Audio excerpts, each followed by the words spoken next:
What's up? It is Delusional Podcast, and I am your host as always, 𝔻𝕗, and today I've got an awesome guest.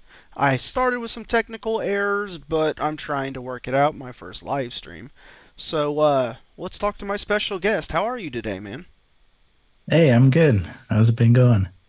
Hanging out and hunting elephants. That's what I like to say anyways. So, give them your name and your show, 'cause you have a show too, don't you? Yeah, I'm H the comedian. My show is the H-Cast, and I just talk about whatever's going on in life. I work at a mall, and there's always crazy people running around, so I got that kind of stuff. And yeah, H-Cast on Spotify. Definitely follow this guy. The conversation we're about to have is kind of interesting.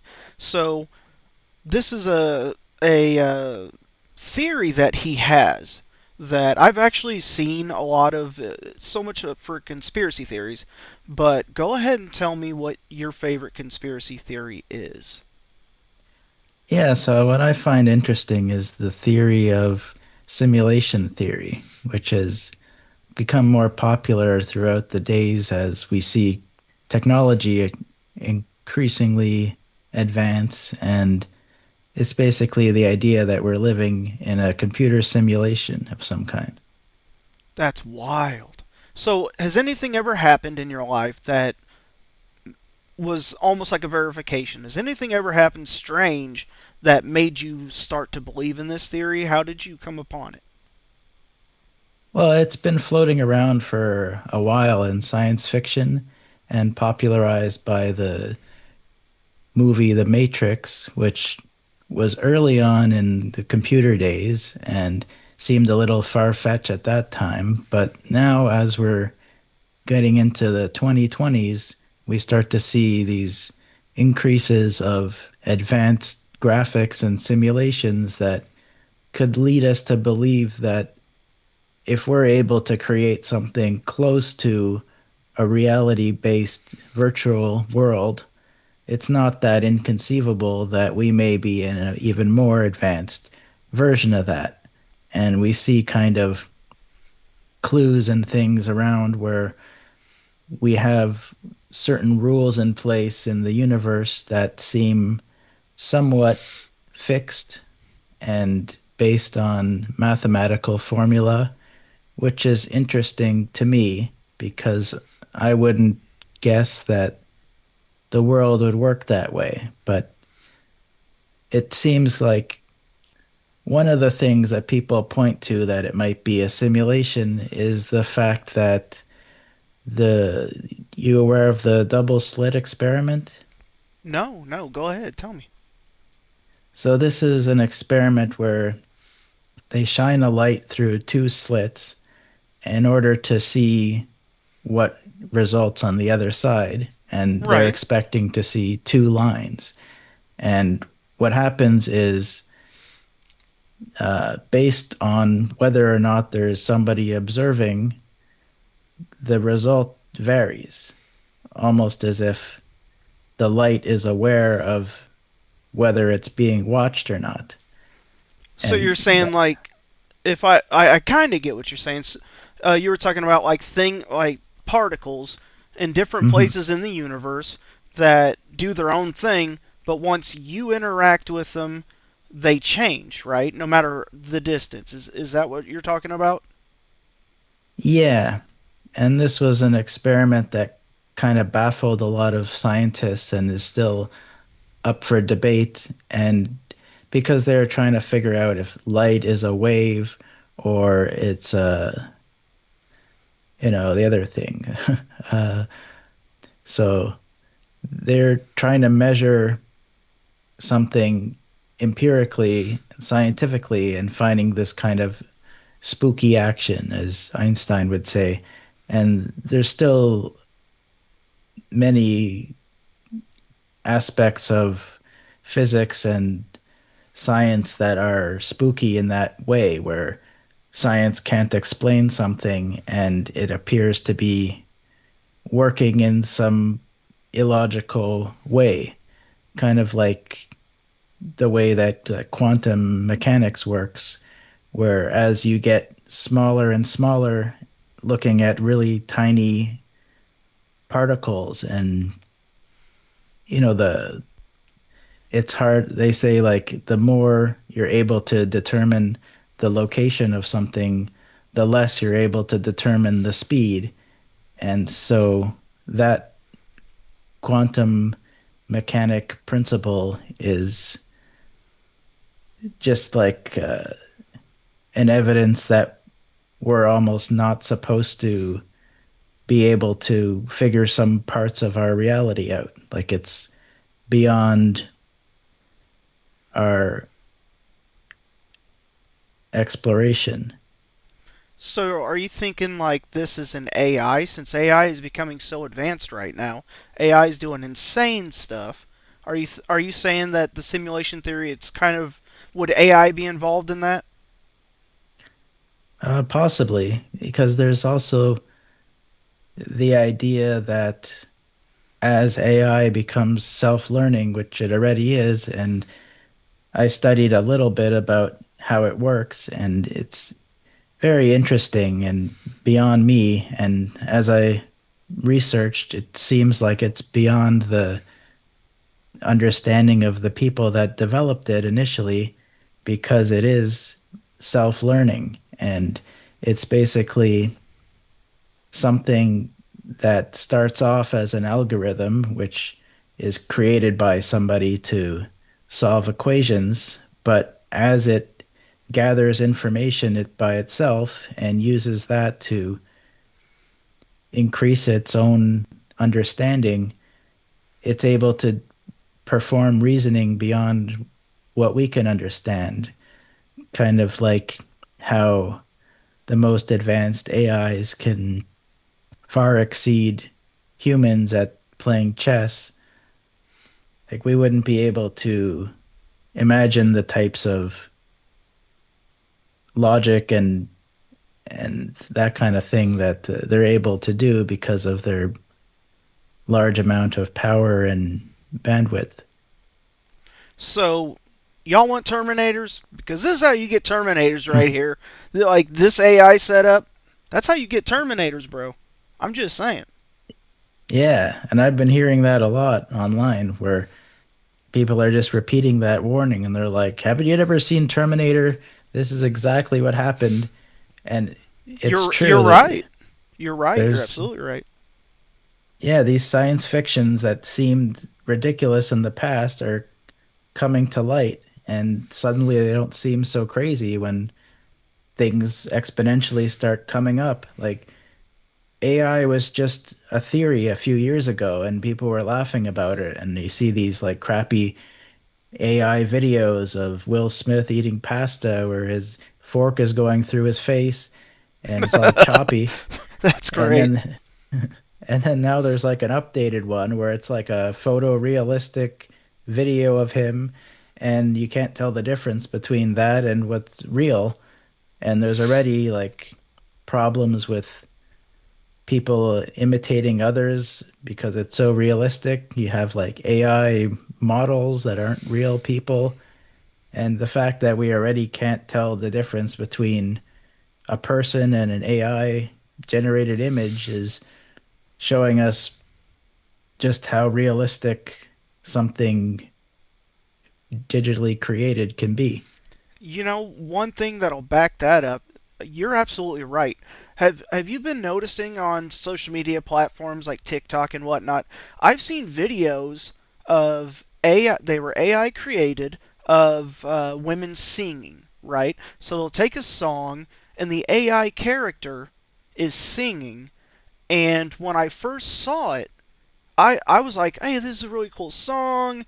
This girl's pretty cool. Maybe I'll follow this channel. And then I realized that there was a tiny glitch at one point, right? Just this little glitch. And I was like, this is AI. I had no idea. It was just this beautiful woman singing a really good song. And it was made by AI. AI is getting to the point where you can't tell the difference between AI and reality. And that kind of Hmm. verifies what you're talking about. Yeah. Because if And it, sorry, I didn't mean to interrupt you. oh yeah. Yeah, exactly. I also sometimes think in terms of more like just based on older philosophies. Before there was even computers, there was philosophers talking about how everything is predetermined because if we have a will, like let's say I really like cheesecake or something, it's not in Cheesecake's my good. control. Yeah, it's not in my control to go after the cheesecake. It's just I'm going to do that because it's something I want. And if I don't decide what I want, I'm not really in control of anything I do because everything is based on some will that's been predetermined in us. So there's no free will then, because the way you're saying it is it was meant to happen, right? Yeah. You have your cravings, you have what you like, but that was predetermined before your existence. So you're possibly just following a programming. Yeah, exactly. So there would be Eh, no free will, is what you're saying. Yeah. Yeah, that's what I'm getting at. And it's like the way they describe it, they say it's Newton's law where like something in motion stays in motion until it's stopped. And it's Perpetual just, motion. well, it's just the idea that there has to be a force acting on something for it to move, just like our will is a force acting on us. So anything I do in my life is going to be because of a force acting on me. And I don't decide those forces. It's just a collection of forces fighting each other. If I like blue cake and red cake, whichever one I like more is going to be what I end up choosing. Even if I'm trying to lose weight or do something healthy, it's determined on do I have a stronger will to be healthy or do I have a stronger desire to eat cake? And it's not up to me to decide what I do. It's up to which one of those forces is stronger in me. So to change the subject, kind of, I have my own theory. It's kind of a joke, but it's also kind of serious. Um, I've got an 11-year-old and a 14-year-old, and if you went pre-COVID, right, pre-COVID, um, I knew what to tell them. I knew to tell them how to be safe. I knew to tell them that this was right, this was wrong. You know what I mean? As a father, I thought I knew, but as a father, you never you never know. But I thought I knew what to teach my children. I thought I knew enough about the world. COVID hits, right? And we have laws set in place. I know if I went and burned a building down, or if I went and busted a window out, or did a riot, you expect to go to jail, right? You Mhm. expect there to be consequences and repercussions. But with the start of BLM, from that point on, everything went upside down. Like, I think maybe we crashed into an alternate timeline because now everything that was illegal, people are doing. With the riots, with the chaos, I knew if I did any of that, I'd expect to go to jail. But look at what's happening now, especially like with us, law enforcement. You've got people now that I could sit in my patrol car and they're doing donuts around me. Mm. They're in stolen cars, they're tearing them up, they're acting crazy. Before COVID, you'd get your butt handed to you for stuff like that. Now it's like everything is legal. People are Mm. doing all kinds of crazy things, and there's no consequences, there's no repercussions. Law enforcement has hands tied behind our back, that kind of situation. And Mhm. now there's riots and chaos and what's going on in like California and whatnot. I saw a video on TikTok and it had this heavy set woman. There's a semi, and to get back to my earlier point, I've told my children exactly how I was raised. If you play in the street, you're going to get hit, right? You don't play Mhm. in traffic. This woman walks up to an 18-wheel semi and stops it. She's attacking this 18-wheel semi, and she's screaming, "Free my people." And Hmm. she's got a hold of his mirror. Like, she's dead set that she's not going to let the semi go anywhere, which you're not going to stop an 18-wheeler, period. Get out of the street. And she puts herself in this situation, and seconds later, the driver decides to roll forward, right? Safety. You got to get out of that situation. And Hmm. she's hanging on to this 18-wheeler, and she starts screaming, "He's going to kill me! He's going to kill me!" Get out of the road! Get off the semi! Back in Yeah. how we were raised, you would expect jumping on a semi, you're going to get hurt. And Oh, they're yeah. doing it in droves. All the Huh. laws are being turned over. People are getting away with insane things. So, I know right and wrong. I try to teach my children right and wrong. But look at the world they have to see now. They're Hmm. seeing the world where all these street takeovers, all these people have guns now. You see all these videos, open videos on like TikTok, Instagram, and they're kids with guns, they're playing with guns, everybody's shooting at everybody. I think the whole world just flipped. Pre-COVID, none of that would have flown. You wouldn't have gotten away with any of that stuff. But Hmm. now, I don't know what to teach them because Yeah, it's every interesting because that's all like we see the results of somebody's behavior and whether it's handled properly or not sets an example. So, like, it's just like I work at a mall, and a few weeks ago there was a robbery right in front of me. I called the security right away. They didn't come. The people are just standing around watching these robbers smashing and grabbing jewelry and running off. Nobody does anything. And my friend who works there, he's from Nigeria. He said it's crazy the way we have laws here. You're not allowed to accost someone even if they're robbing you because you can get in trouble for attacking them. And he said where he's from, people would come together and take down the criminals. But here, because you can get sued for like tackling someone who's stealing, you have to just let them get away with it. you could be arrested, but not just you getting arrested for the criminal, they get away. You would get arrested for interfering and trying to do the right thing.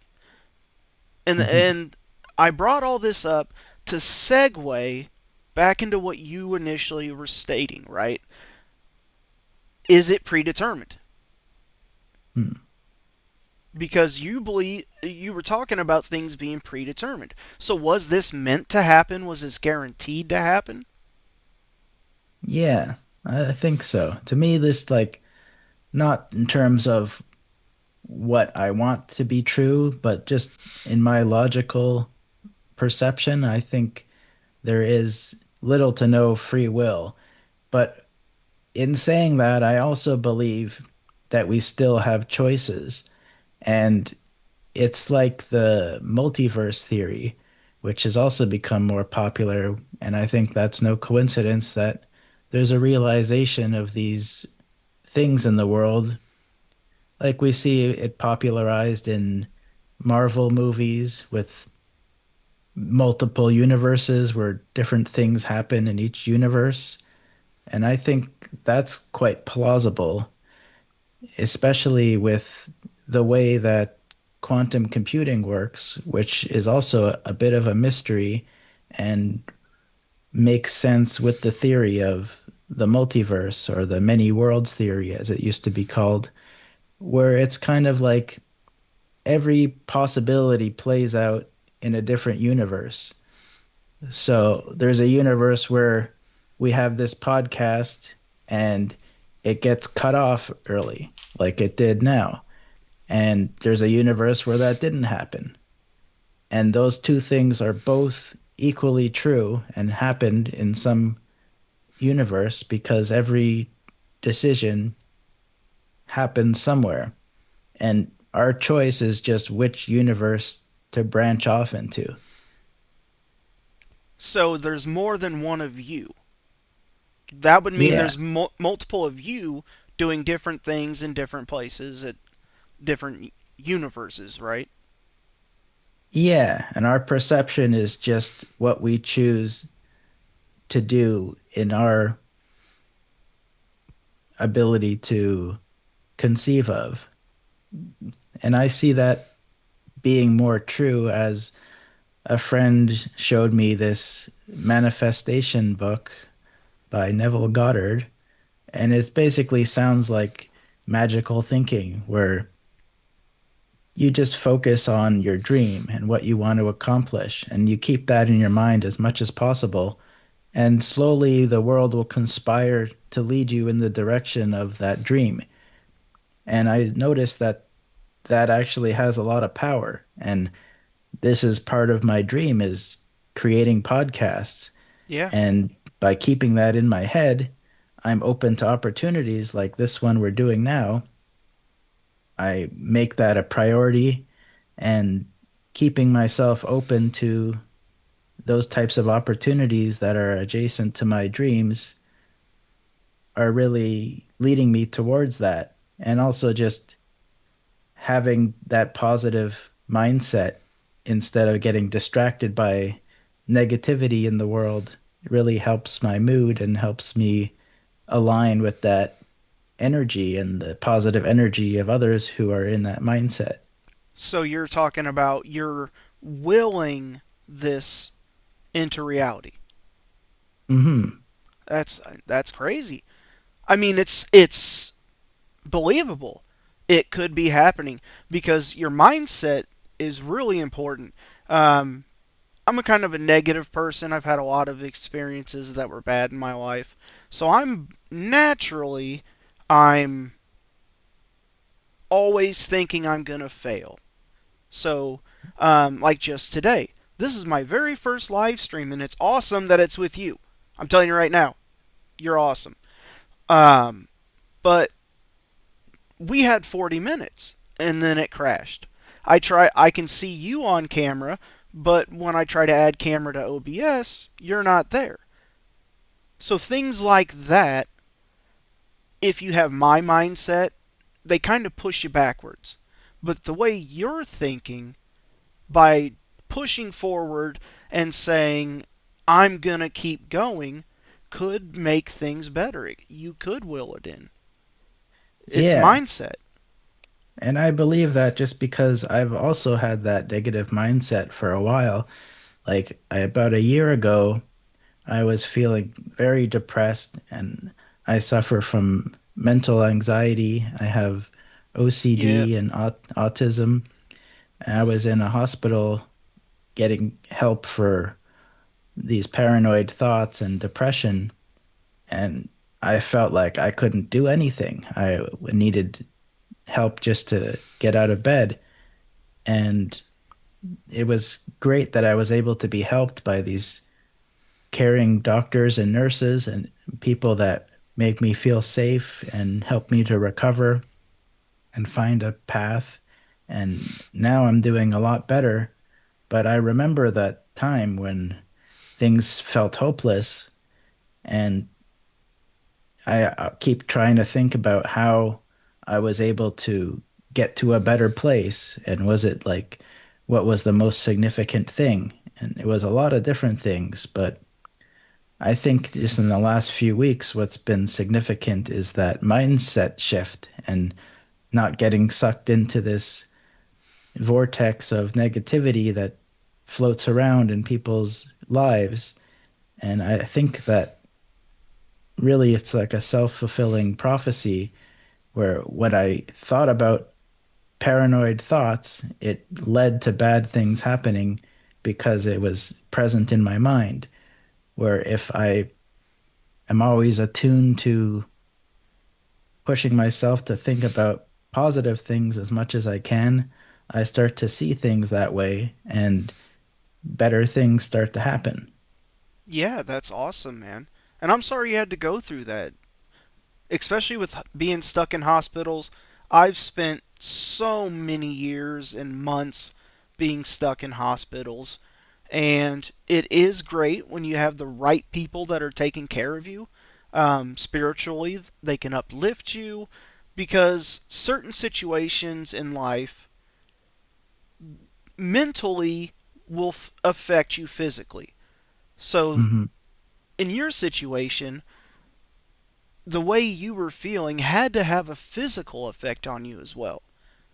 Depression, anxiety, you're tired all the time, you're disappointed, you feel hopeless, and that has a spiritual and a physical effect on your body. So what you went through, coming out of it the way you did, being as awesome as you are, how you've succeeded, how you're getting better right now, I'm proud of you. That's awesome. What you went through is not easy. And I respect the fact that you're sitting here with me, helping me to start what I'm doing because obviously, like your camera wasn't showing on OBS. I was bummed out about that. That was negative. But I start talking to you, and my mood got better. I'm glad.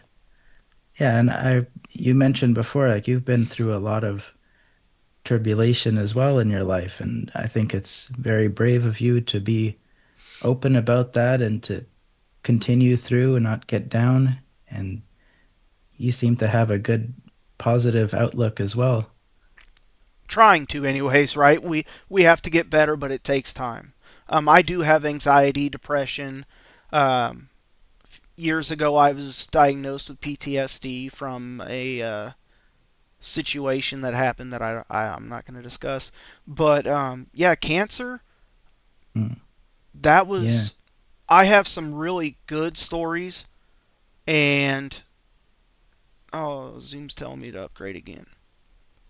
So going through cancer not once but twice. When I got cancer, it was in 2014 in September. I'm driving home from work. It's late at night, and I felt great. Didn't feel sick. Had no issues. I was great. I was fine. And I'm driving home from work. We had just bought a brand new 2014 Dodge Grand Caravan. They had this limited edition model. It was all gray with black rims, tinted, had black and gray. It was, at the time it was brand new. And that's not good based on what's about to happen. So I'm driving, I get past the exit, and I'm like, something's wrong. Out of nowhere, it just said, something's wrong.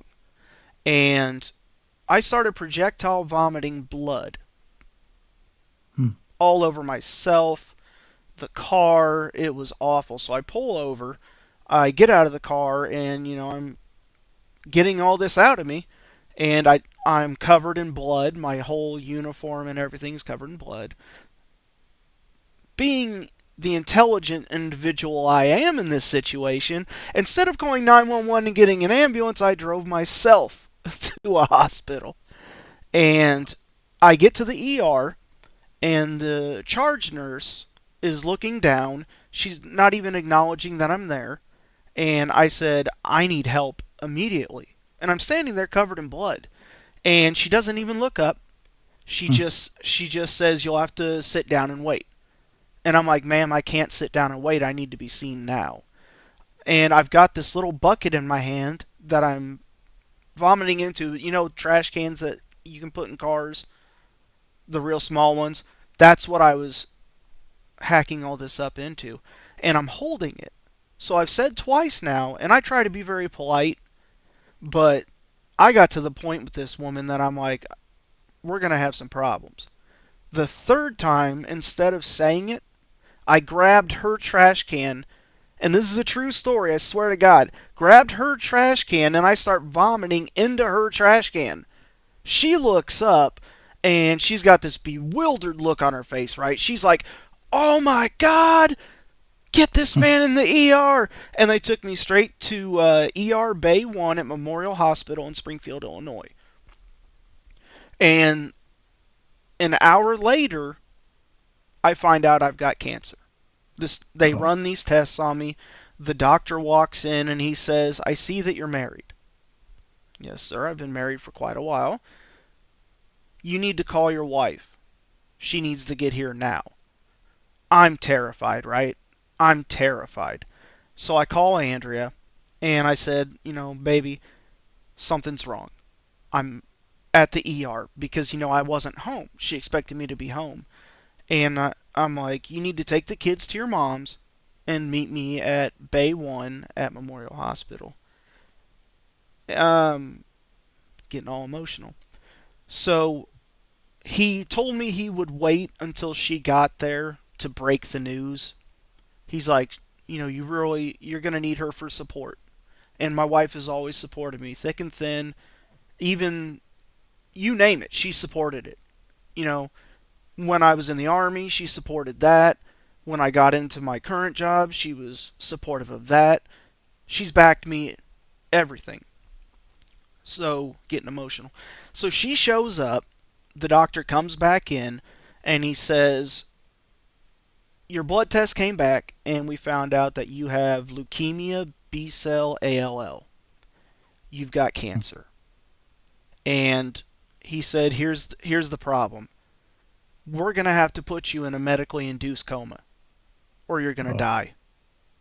He said, "We have to get you to the cancer center now." And the next thing I know, I woke up. It was a week exactly later. hmm. I was in a medically induced coma for an entire week. And when I woke up, it was my wife, my mom, my daughters, and they're in the room. They're terrified. I can hear the crying as I'm waking up. And I woke up from that coma with no clue where I was, no clue how I got here, and no clue what was wrong with me. The doctor told my wife and I that they got me in the ambulance. They were taking me to St. Louis to the cancer center, and I flatlined and coded in the ambulance. Essentially died for like a minute. So they're like, "We have to get him there now." They called a helicopter. Helicopter comes. I don't know what happened because, like I said, I was in a medically induced coma. So the helicopter gets me. They're flying me to St. Louis. I coded again in the helicopter. And essentially died twice, but they revived me twice. And woke up a week later in that hospital. And I've got horrible stories and effects. Like, I've got neuropathy now. My hands, my feet are always on fire. Lots of pain. You kind of get used to it. But I've got some funny stories too. I've got a couple stories. This one you might like. It's funny. I think it's funny. They gave me 6 months to live. And they gave me 6 months to live. And they told me that I had to have a bone marrow transplant or I was going to die. Where essentially they chemo you almost to death. Like they have to take you to the brink of death to fix you. Because that makes sense, right? I've already died twice trying to get here, so your best idea now is to kill my ass again. Wow. Right. And I'll try and make it quick so we can get back to what we were talking to, but I have to tell you this. So when they told me I had 6 months, they said, "Do you have a bucket list?" And I was like, "The hell's a bucket list? You know what I mean? What is this?" And they said, "It's something that you need to do before you die." And at that point, you're freaked out because he just told you, not only do you have 6 months at best, but he also said, "What do you want to do before you die?" That puts in your mind that you're dead. You're not going to get Yeah. out of this.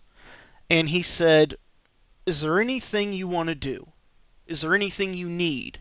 And I said, to be honest with you, I have my wife, I have my kids, I have everything I need. And that's what I said to him. And he said, there's got to be something that you need to do in your life and experience. And I said, well, I'm a millennial. I grew up in the 90s. And in 96, a band called Matchbox 20, lead singer is Rob Thomas. And they're super popular. I was in my early teens. So my whole life up to and through high school, I was depressed all the time, but the music got me through. The music helped. It, like you said, it was the mentality. Mm. I had a support system, essentially, right? So I told the doctor, I said, I've been a huge fan of this band. They've helped me through so much trauma with their songs. And I really wish I could have seen Rob Thomas in concert. Even meet him personally. Oh my God, if I can meet Rob Thomas, I'm like, bro, tell me who I gotta rob. Tell me what I gotta do. Let's get this on. Well, without my knowledge, my wife and my mother bought tickets to Rob Thomas's concert. It just so happened while I'm sitting at Barnes Jewish Cancer Center, or Siteman Cancer Center in Barnes Jewish Hospital in St. Louis, Rob Thomas is performing a concert. At the same time, like almost a week later, he's got a concert coming. They got me tickets, and they're like, look, you're going to go see Rob Thomas. So, I was ecstatic. My wife was super ecstatic, and we went. They didn't have the money to do backstage passes so I could meet Rob Thomas, which would have been it's a dream, because he supported me so much through everything, including cancer, all the hard times. He helped my mentality. Like you had someone help you with your mentality. Mm-hmm. So my wife and I end up going. I wasn't. Hey, welcome back. So we had a little bit of a technical difficulty with Zoom. So we're going to try this part 2. Yeah. So you were saying about the story with the Rob Thomas concert? Right. So what had happened was they got me tickets without me knowing. And when you're in the cancer center, you can't leave, right? You can't leave the hospital for any reason. Okay. And so we had it set up where the doctors actually said that we could go out for this 2-hour concert, right? They're saying for, the good 2 hours, you can leave. But if there's an emergency, you will have to call 911. And so my wife and I get there, and we do have some good pictures of it. I can't tell you enough how much a recliner is better than a gaming chair. But we see Rob Thomas, and, it was a great concert. So I finally got to do the one thing that I needed done. And they're like, well, what do you want to do next? I said, I'm good. I guess I'm just going to die. And so the day I go to get the transplant that's supposed to save my life, they gave me a 70% chance that I was going to go ghost, right? Big surgery. If it doesn't work, if I end up with graft versus host disease, which I did, you're dead.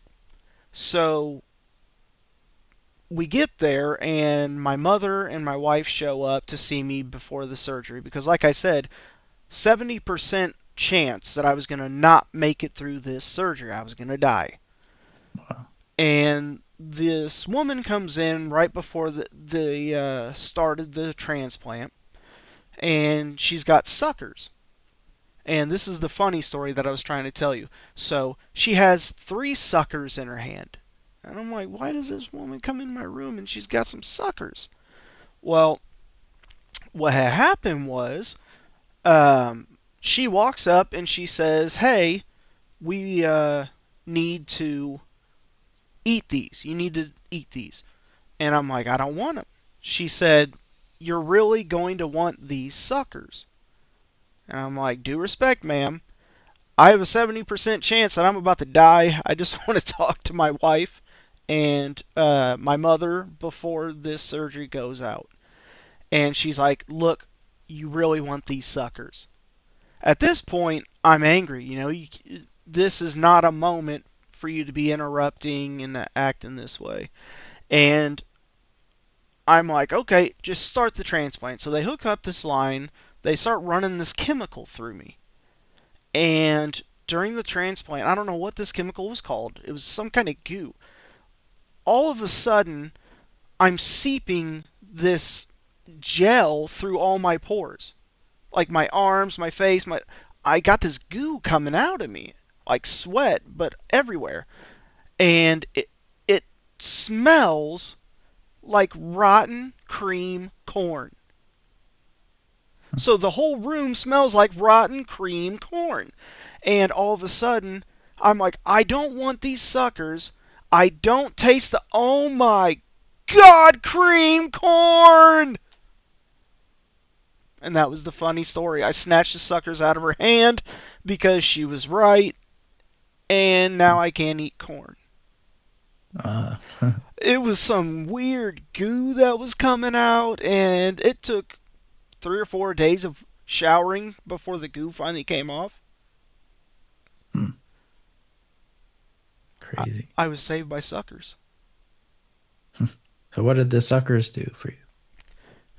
Nothing. But they did help a little bit with that taste of rotten cream corn, and that never went away. Apparently with chemo, one of the side effects you have is like you get a metallic taste in your mouth. And I have that. So I always taste, it's like you're drinking out of a beer can. Mm-hmm. I have that taste in my mouth all the time. So I'm always drinking and, stuff like suckers to keep that taste away. It never went away. Like neuropathy in my hands and feet, that never went away. Oh, wow. So how long did it take afterwards for you to realize that you're okay? Oh, remission, right? So I got the transplant, and what they essentially did was they took out my bone marrow cells, and they stripped them, cleaned them, and put them back. So the first transplant was they take your cells instead of a donor, and there's a high probability that it doesn't work. So with me, I ended up with graft versus host disease. And what that essentially is, the new cells, after they strip them and put them back in, the body doesn't recognize them, is how he explained it to me. So essentially you could say, I've never met this man before in my life, is kind of what it was like.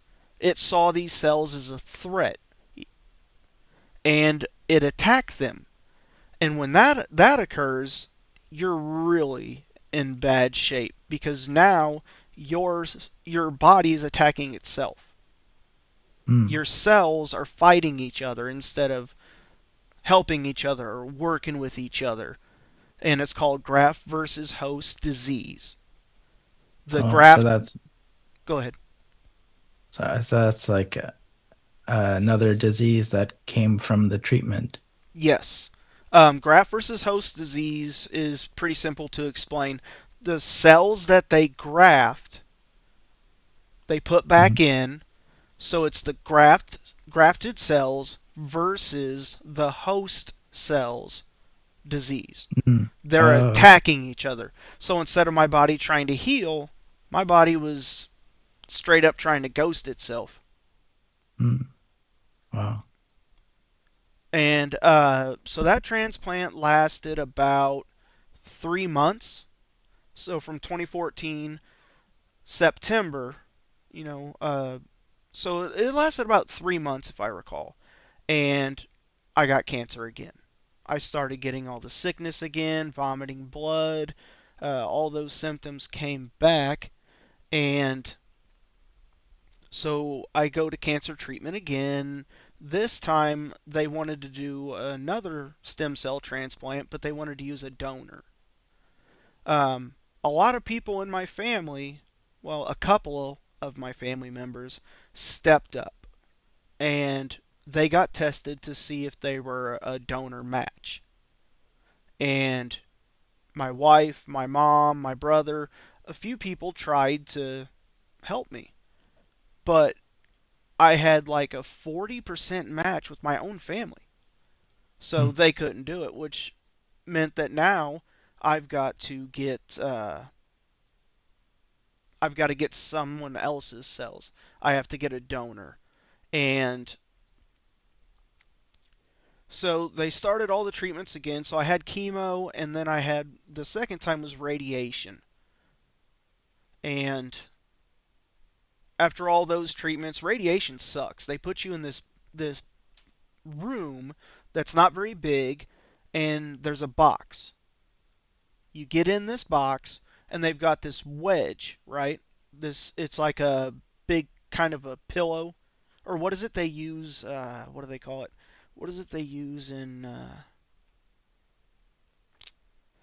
We're just gonna say it's a support wedge, Hmm. and they put you in very awkward positions that are extremely uncomfortable, and they turn on the radiation, they fry you, and then they come back in and they flip you over into a different position. And that's how they were doing the radiation. You do that over and over and over.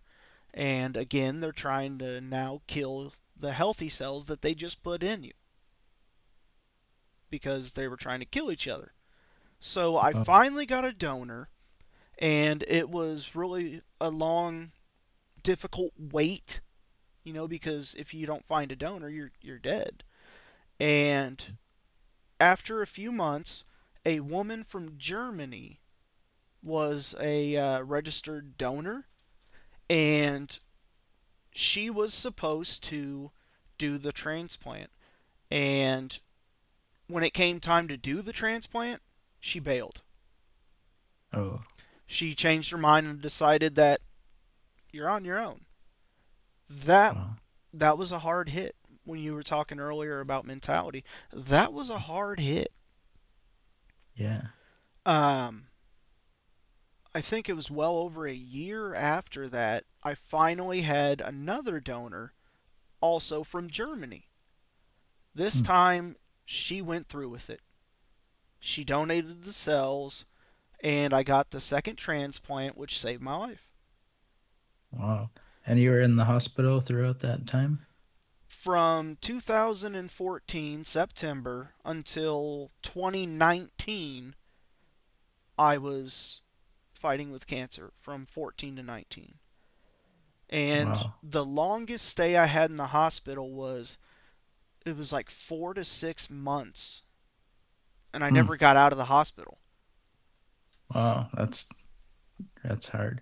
So what were you doing at that point to keep yourself busy or to Well, occupy your mind? I couldn't work anymore. I was Hmm. on Yeah. temporary disability, so basically I was a stay-at-home dad and played a lot of video games. I got really good at Oh, World of Warcraft and some other games. As you can hmm. tell from the swag in the back, I'm big about World of Warcraft. That So helped. that's oh, yeah, because I'm not into video games. I watch a lot of movies and things, but I'd probably go crazy just sitting around trying to keep busy. So it's good you have something that could stimulate you and get you involved in something. Yeah, yeah. We did have one situation that was pretty bad. Like I said, I was a stay-at-home dad. When I got cancer, my oldest, who's now 14, she was 1. My youngest, who's now 11, was 6 months old, right? Hmm. So I was raising the kids while fighting cancer, and it sucked, but spending that much time with the kids was really good. I was with them all the time. And I enjoyed that. That helped me a lot. My kids helped me a lot. Now, Hmm. now they're looking at dad and they're like, "Look, bro." All of a sudden, I'm bro. which good story led to my license plate. I'll get to that next. But so this bad situation, I was with my daughters and my oldest Addison. For some reason, she was at the age that she just would run inside if the doors weren't locked, and I was always worried about that. So not only would I lock the front door of my house, I would lock the screen door, right, the glass screen door, so that she could not get out of the house. And that happened because I went to the bathroom one time and came out, and there's my daughter in the front yard playing. I'm like, oh my god, So as a parent, you get panicked. So I always had that locked. Well, something had happened, and I went unconscious while playing a video game at my desk because the kids were taking a nap. While they nap, I'm like, I'm gonna get my game on. That's a 45 minutes of fun. And apparently I passed out. So my wife, who was working at the time, she's a phlebotomist, uh, comes home from work. Well, she can't get in the house because the screen door is locked.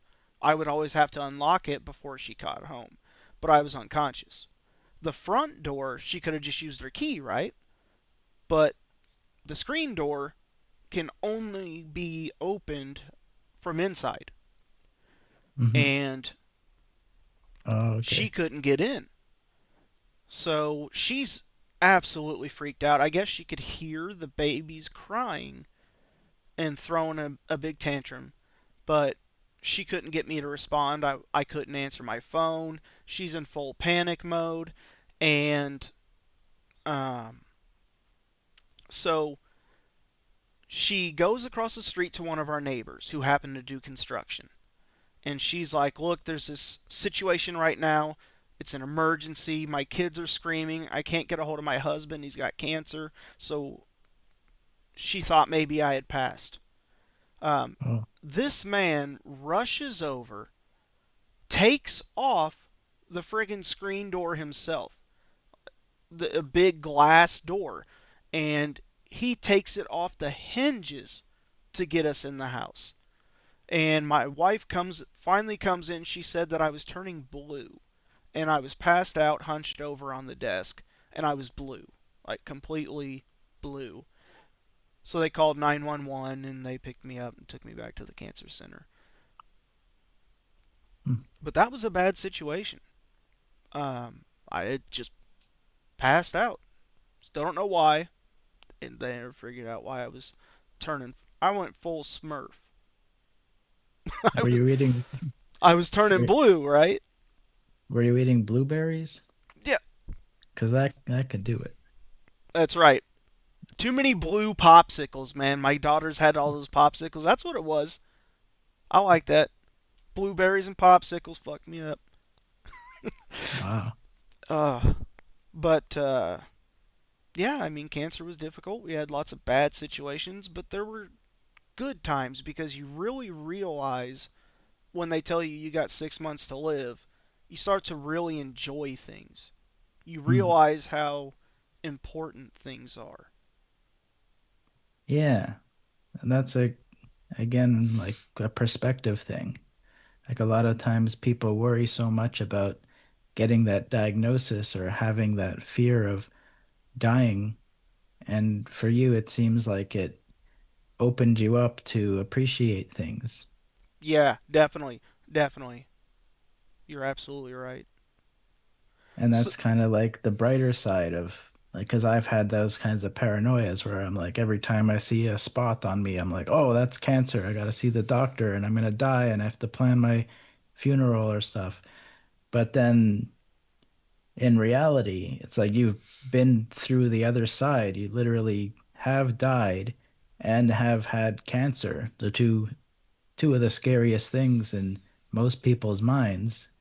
And having come through that on the other side, do you feel like you're not afraid of things now? no, actually, it made me terrified of a lot of things. I'm scared of a lot. I'm constantly scared something's going to happen to my children. I'm constantly scared cancer is going to come back and I'm not going to be there to see my kids grow up. Um, damn, that hurts. You're Mm, constantly wondering, is today the day? Because when you've had it twice, it scares you. So it made life a little better in one perspective because you enjoy things that before you're like everything is just wasting your time. Now mm. you have to enjoy and savor every minute because you're out of time.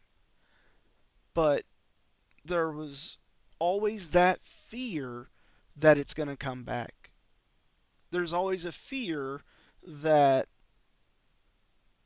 you're not going to make it, that the worst thing's going to happen.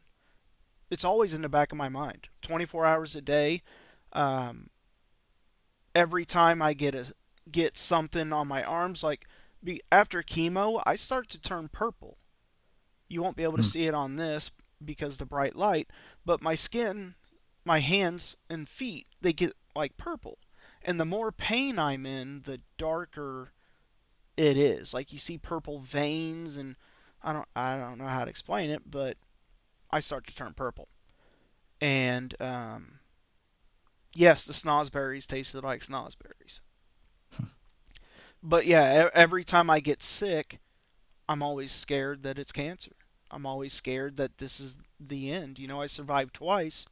There's no way my body can handle round three. Or is it that you survived twice, so therefore you can't be killed? It's like that movie Unbreakable. That's a really good movie. That is a Yeah. really good movie. Yeah, no, I definitely don't feel invincible. I feel absolutely terrified that I'm constantly going to. I get hurt easily now. Like, it makes you frail. Not gonna Mm, lie. You always feel weak. You always feel tired, exhausted. That never goes away. But mm. all that time I spent with my kids helped. My oldest gets on honor roll a lot. She's very intelligent. Pain in the butt. Now that she's 14, she thinks she's the boss. You know how that goes. She thinks all of a sudden she doesn't have to listen or do whatever. And Yeah. that's just how it is. Do you have children? I don't think I asked you that. No, I don't. I'm just on my own doing my stuff. Hey man, there are times where I wish I was just in a dark room by myself for a while. I get it. Um, so since we were talking about cancer, are you comfortable going into maybe in depth of your situation, what happened? Yeah, for sure. It's like I've had mental struggles for a long time in different degrees, and generally it's been a lot of kind of fixating on negative things, kind of like what you're saying, constantly in fear of things that can happen and Yes. getting sick or getting injured or just like a war breaking out. Like during the COVID, I was very paranoid. I like was wearing a mask and gloves and all kinds of stuff and just very fearful. And Yeah. it kind That was of bad. reached, yeah, because no one knew what was going on. And like the news just scares everyone. And like for me, I reached a point where I was just consumed with these dreadful thoughts, and things didn't seem to be getting better until I was just like lying down all day and having suicidal thoughts and feeling like, oh, nothing good is going to happen. I might as well just die. That's horrible, And man. I'm sorry. yeah, it's a tough situation. And I felt also like people didn't understand that because they see me, seem like I'm physically okay and I don't live a terrible existence. I'm not like on the street or struggling. I have support from my family. And in those respects, I have a privilege. And it's hard to invoke some kind of sympathy from, the community at large. And I just made me feel even worse about how come I can't feel good when I have a lot of opportunity afforded to me.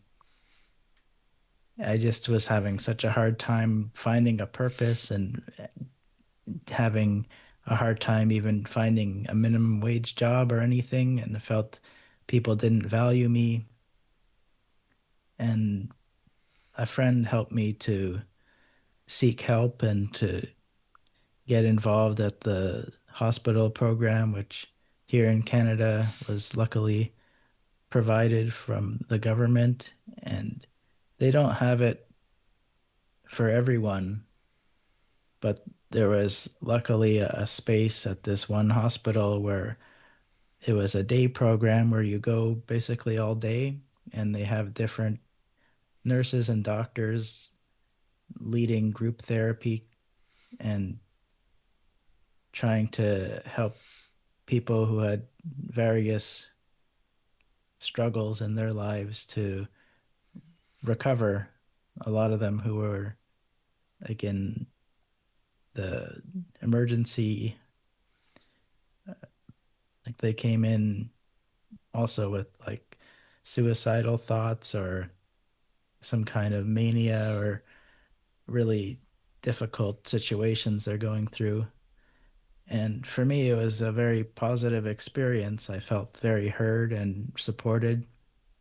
And I met a lot of really interesting people who were very open and genuine, just much like how you're being. And Thank you.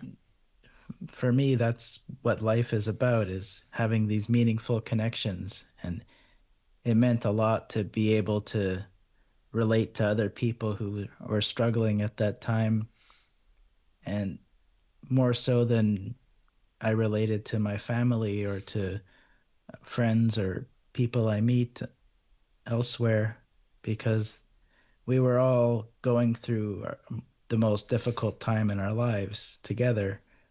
And I really like that kind of environment. And sometimes I even, on difficult days, I think about how I liked the level of support I received during that period where we had doctors and nurses checking in on us during the day. Because sometimes for me, I'm like, people might describe me as a high functioning autistic person, meaning that I'm able to function in society and communicate, but it's painful for me to fit in. Like I feel like I have to translate my thoughts into words to be understood, and it takes a great deal of effort for me to socialize or be around people because of that level of anxiety. Like my mind takes in everything and doesn't know what to do with it. There's just constantly too much stimulation for me, and that Yeah. becomes maddening. So, yeah, that whole experience has it like kind of slowed down my life from being someone who's very ambitious and always looking to do something with business or something, and then just to slow down and be at the hospital every day, just healing and trying to get a little better. And I realized that's where I needed to be. And I didn't put that pressure on myself that I have to be making money, I have to be moving ahead always like other people are. I, in society, we're always valued for our output, what we can provide and what we can do, but we often don't see that we need time to heal. And much like you did in a physical way, mentally healing is similar. And some people never heal and they're constantly in a mental battle. And yeah, it's important to legitimize those types of struggles that can also be very painful. Oh yeah, man. Wow. I'm proud of you. Let me tell you that right now, man. I'm glad to have met you. But this being my first episode, it couldn't have been better. The only Thank you. issue is, of course, OBS isn't recording your videos, so they can't see you. But I will have that fixed for the next one. I'll do whatever I can to figure it out. But man, it's an honor to meet you. Your story's awesome. What what treatment did you receive that got you through this? Yeah, so it was a lot of that group therapy dynamic where there was psychiatrists and nurses coaching us through talk therapy and giving us like tools that were developed to help us with the way we think and the way we structure our lives.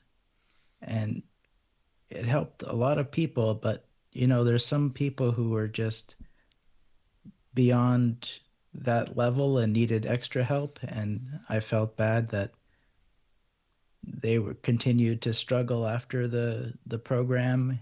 And there's different extremes of mental health issues, and they weren't able to reconcile with some people had like chronic sleep disorders, which is sounded really horrible, and some people had borderline personality and like split personality disorder, and like those are complicated issues, or even like bipolar. And yeah, like as much as there's tools that can generally help with a lot of things, there's some things that are not solved yet. And like I have a lot of empathy for those who struggle with those issues. Like I found there was a way of thinking and a medication and a combination of things that were able to help me despite my, I would say, chronic mental anguish throughout many years. And I want to try to lead people with similar issues towards recovery because I feel good when I can help people. It's just, I think I learned to be more like nice about what people are going through because maybe someone's being aggressive or rude or angry because they're feeling a lot of pain, Yeah. whether physical or mental. And we don't know what people are going through. So, yeah, I just try to be nice. And even if someone is being rude, I try to understand that they might be going through a lot. Man, it in my thought process right now, it's like cancer was physical, right? It it destroyed my body. It did have mental effects, but your situation being completely mental with what you went through means that you were having a constant 24-hour a day battle, and you came out the other end, brother. You came out the other Mhm. end. Yeah, like I see our stories as mirroring each other.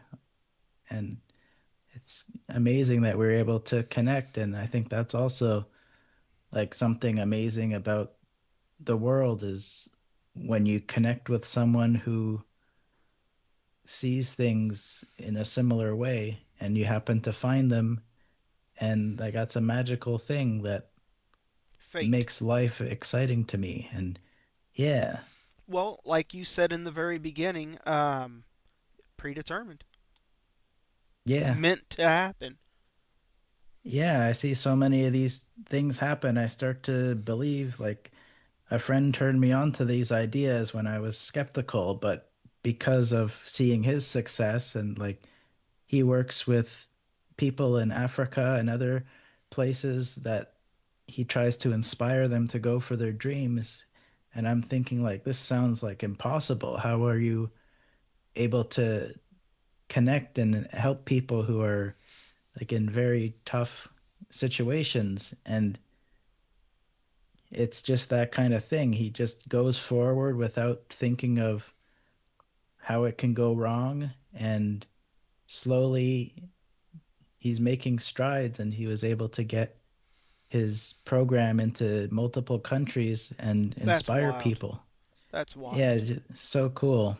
And like we have this shroud of negativity in the media and online where it's almost like some force is trying to tell us we can't do things. We can't make world peace. We can't help certain people.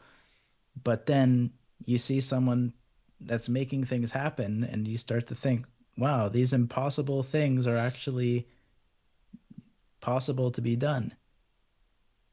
That's yeah, oh man. We keep find and it's also interesting to me that we keep finding ways to segue back to the exact same topic we started with. Hmm. Because it goes back into thought, willing things into existence, like you had said earlier, things like that. I just wish it was predetermined that OBS didn't have an issue and I had your face on here. I'm looking at you on the TV screen, but I really wish people could see you. Hmm. Um, brother, you've got an awesome story, and I'm glad that you made it through all that because that's a hell of a struggle, a hell of a battle. And here you are doing your thing. I'm proud to have met you. Thanks so much. You too. I really appreciate everything you've been through and maintain this attitude without resentment. And that's amazing that like, I couldn't imagine going through what you went through. Yeah. Oh, so you know what? We've already talked about a lot of things that we're struggling. I want to ask you a question just out of the blue, out of the wild, something funny. Okay. Aliens, yes or no? Yes. Yes? You went straight with the yes? Awesome. See, my thing is, I don't believe that they're real. I would like them to be real. I see the possibility that they're real. I mean, we've got Goldilocks zones. We already know that we've got multiple universes. And my two thoughts with that to verify is one, if humans are the only life form, right? The only intelligent life form in all the galaxies, all the planets, stars, and universes, if we are the top, we're screwed. We're absolutely Yeah. screwed because look at TikTok alone, the dumb things people are doing. If we're the highest form of existence, like, we have a creator that failed. Yeah, like that's what I think. And it's contentious to bring that up online, obviously, because there's so many strong-minded people who are very much on the side of God created humans and there's nothing else more important. But it's like you said, there has to be something else because, like, I've heard these stories where there's been suddenly, like, people tried to nuke each other, but something went wrong. And it happened to be when there was UFOs in the vicinity. And it kind of makes you think, like, there's something out there helping us not to destroy each other because we're just too dumb to know what to do with our power. Yeah. So, like I said with the first one, I want them to exist. I think it's highly probable that it exists, but I don't actually believe until I see it, until it's Mm. verified. But I always like to say, to be funny, I always like to say, for the people that say it's impossible, right? I think it's possible. That's what I believe with aliens. I think it's possible. I think it's cool if it's real, but it's also terrifying because there's malevolent, there's benevolent. It could end up really bad. Get in, loser. We're going probing. Mm. Stuff like that. People getting abducted and all kinds of weird stuff without their consent, if you get what I'm saying.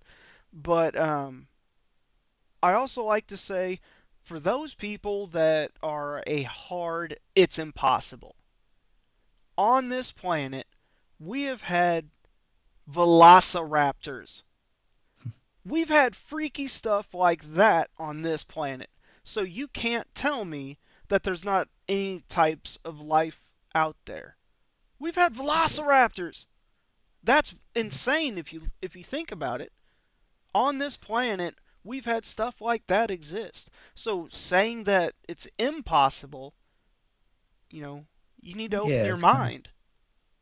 yeah, it's a silly idea that there only happened to be life on one out of the billions of planets that we like when you see stars in the sky, there's like countless stars which are all suns of galaxies and it's just like the odds.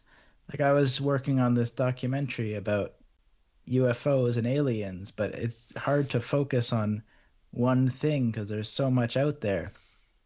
And one of the interesting things was this Drake equation, which was an equation basically to determine the likelihood of life on other planets based on a number of factors.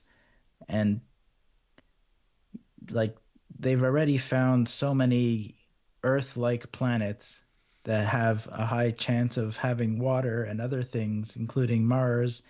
And like it's not inconceivable to think that there's some kind of bug on Mars, even something small, if it's not a developed entity, there's got to be like something out there. And like even like I was saying about the simulation theory, if anything were to create a simulation, it would probably be an alien race that wants to simulate different scenarios. Just Like a like test we're, run, you mean? Like yeah, test different options or something? Is that what you're saying? yeah, like how you were saying there was a rift at a certain point in history where things kind of seemed crazy afterwards. That could be like a save point on their simulation where they're like, all right, let's see what happens if we introduce this chaos. And then that plays out. Like there's so many crazy random things that happen in the world that you think, how did this happen? And to me, it makes more sense that that's a simulated event to see what happens than that these random things just happen by themselves. More proof that I'm an NPC. I'm so low on the totem pole, I'm just an NPC. No, but I'm your I side think quest, homie. I think it's more the opposite. Like the things I read in spirituality more suggest that we ourselves are like God, and because our perspective creates our reality, we're really in control of everything you see. So, in the same respect, I'm an NPC in your world because you're creating a world based on how you see things. And you can change things. Like if you suddenly become unaware of a certain country in the world, or you never knew about it, for all intensive purposes, it doesn't exist. It doesn't really matter from your perspective if it doesn't affect you. Just like some faraway planet might have life, but if it never interacts with you, then who cares? It doesn't exist. Yeah. So R- it's really like what interacts with us that exists to us. that's crazy.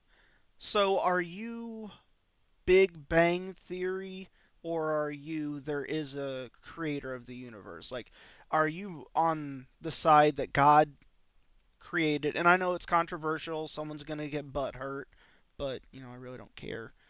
Um, do you believe there is a God that created everything? Or do you believe in the scientific theory of the Big Bang? Everything started with the Big Bang. and then life just created, and all of a sudden, velociraptors, and you and me sitting here talking on a podcast. Yeah, I kind of go back and forth on that. I think existentialism is a very tricky one. Like, I think scientifically, the Big Bang theory makes sense, but it can also coincide with the existence of God, saying God created the Big Bang. It's just, for me, the whole idea behind God as it's described in biblical sense doesn't make logical sense because of how there's one God and it oversees everything. Like that to me doesn't make sense. There always has to be two sides of something. And that's why they have this idea of the God and the devil, and they both are opposites. But it's like if there's a God, then there has to be a super God, because if you're just saying one thing always existed, then that also doesn't make any sense. Because, like, how would you even imagine that if you're talking about God magically making something exist, then by that logic, something must have made God magically exist. Like Like the whole he couldn't have just been willed into existence, right? There had to be something to create something else. Yeah, so then why is there a God in the first place? Why is there just not nothingness? Like I had this discussion with someone in the past and I posted online and there are some interesting ideas, and even there's this concept in spirituality that God is nothingness, and the space between some things is God. Like how we're made of atoms, Hmm. but the atoms are 99% nothingness. So that space in between could be described as God. It's the emptiness that things are placed into. Just like the universe is a space, and in that space is all these planets and stuff. That's, I mean, yeah, that does make sense.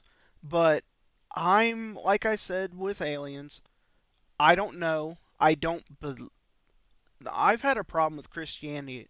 Um, like I've been very into Christianity when I was younger. Like in high school, I was huge. I went to a church youth group called Oasis, and it was great. I was a true believer for a very long time, and had a situation happen in my life that I thought, if there's a God, why can He allow this? The death of children, um, murder, and everything. So I believe that God is possible, which means I guess I'm not a perfect Christian because I can't say I 100% believe, and I hope there is a God because that means there's life after this. In the theory of the Bible, that means there is something after this. There is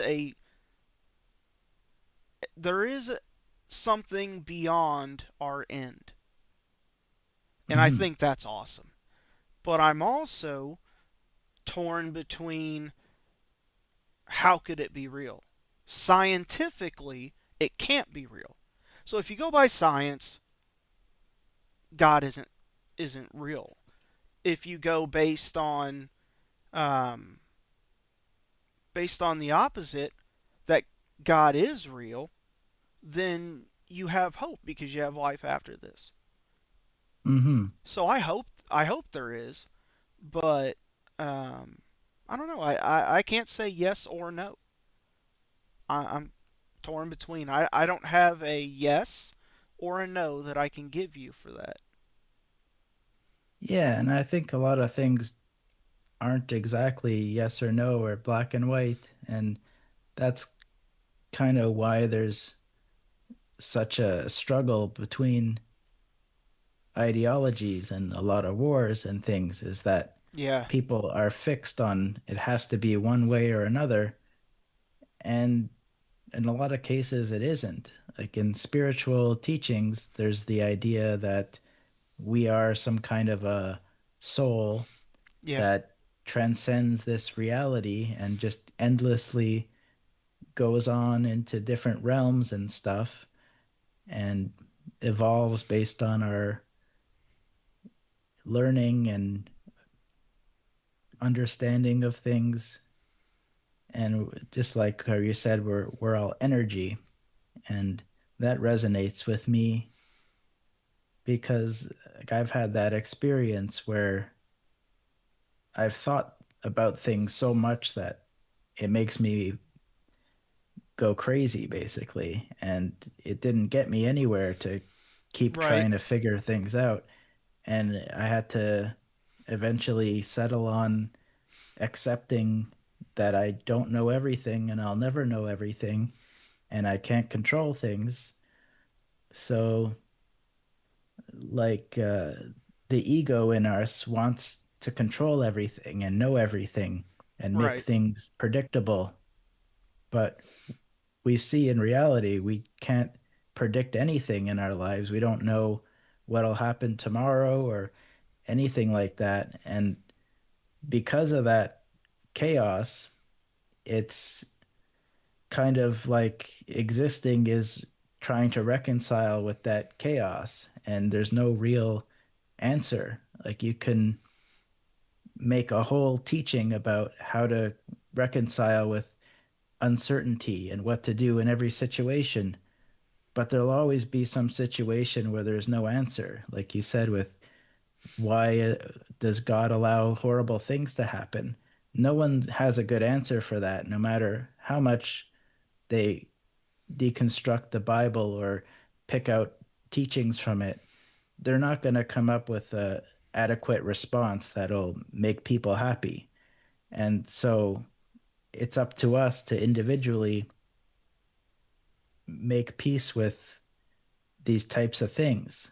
Like for the longest time, one of my main obsessions and thoughts was about pain and torture. And I was constantly, since I was a child, thinking about methods of torture and horrible things that might happen to me or to other people. And I just couldn't deal with the thought of how that is allowed to happen in this universe.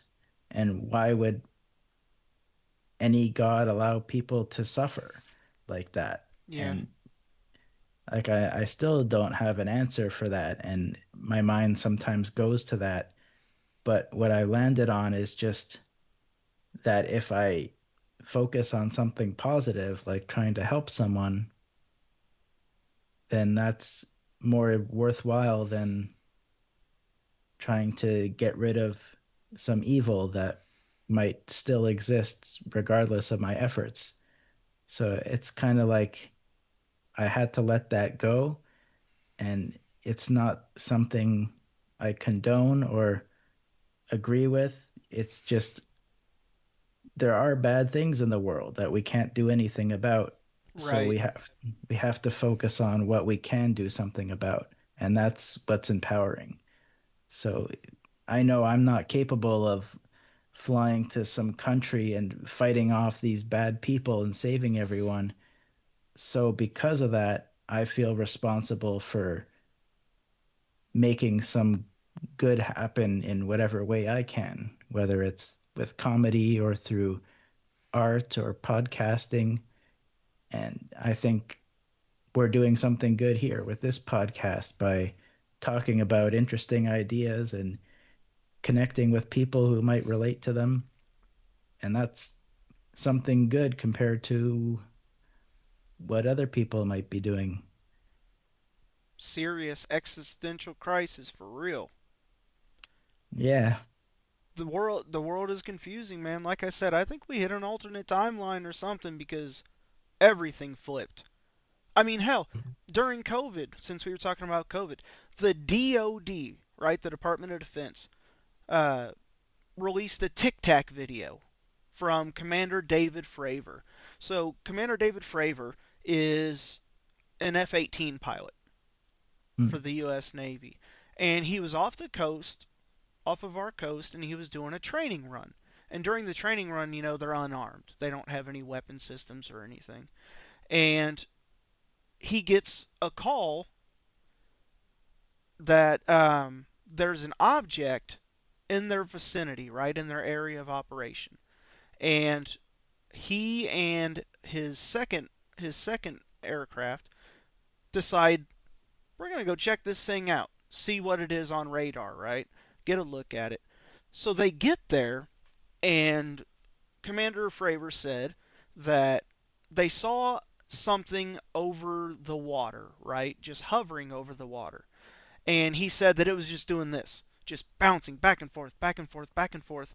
And he said it was acting in a way that, he's a commander, he's ranked enough that he's not just going to ruin his career by saying something stupid, you know what I mean? Sure. And there's verification through um, the people that were controlling the radar. There was his co-pilot, so there was confirmation that this really happened.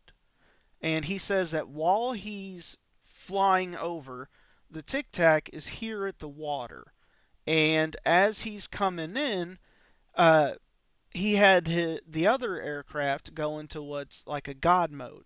Like a God view is what it's called, where they stay up above so they can see the entire situation below. They can see his aircraft and the aircraft that he's engaging with.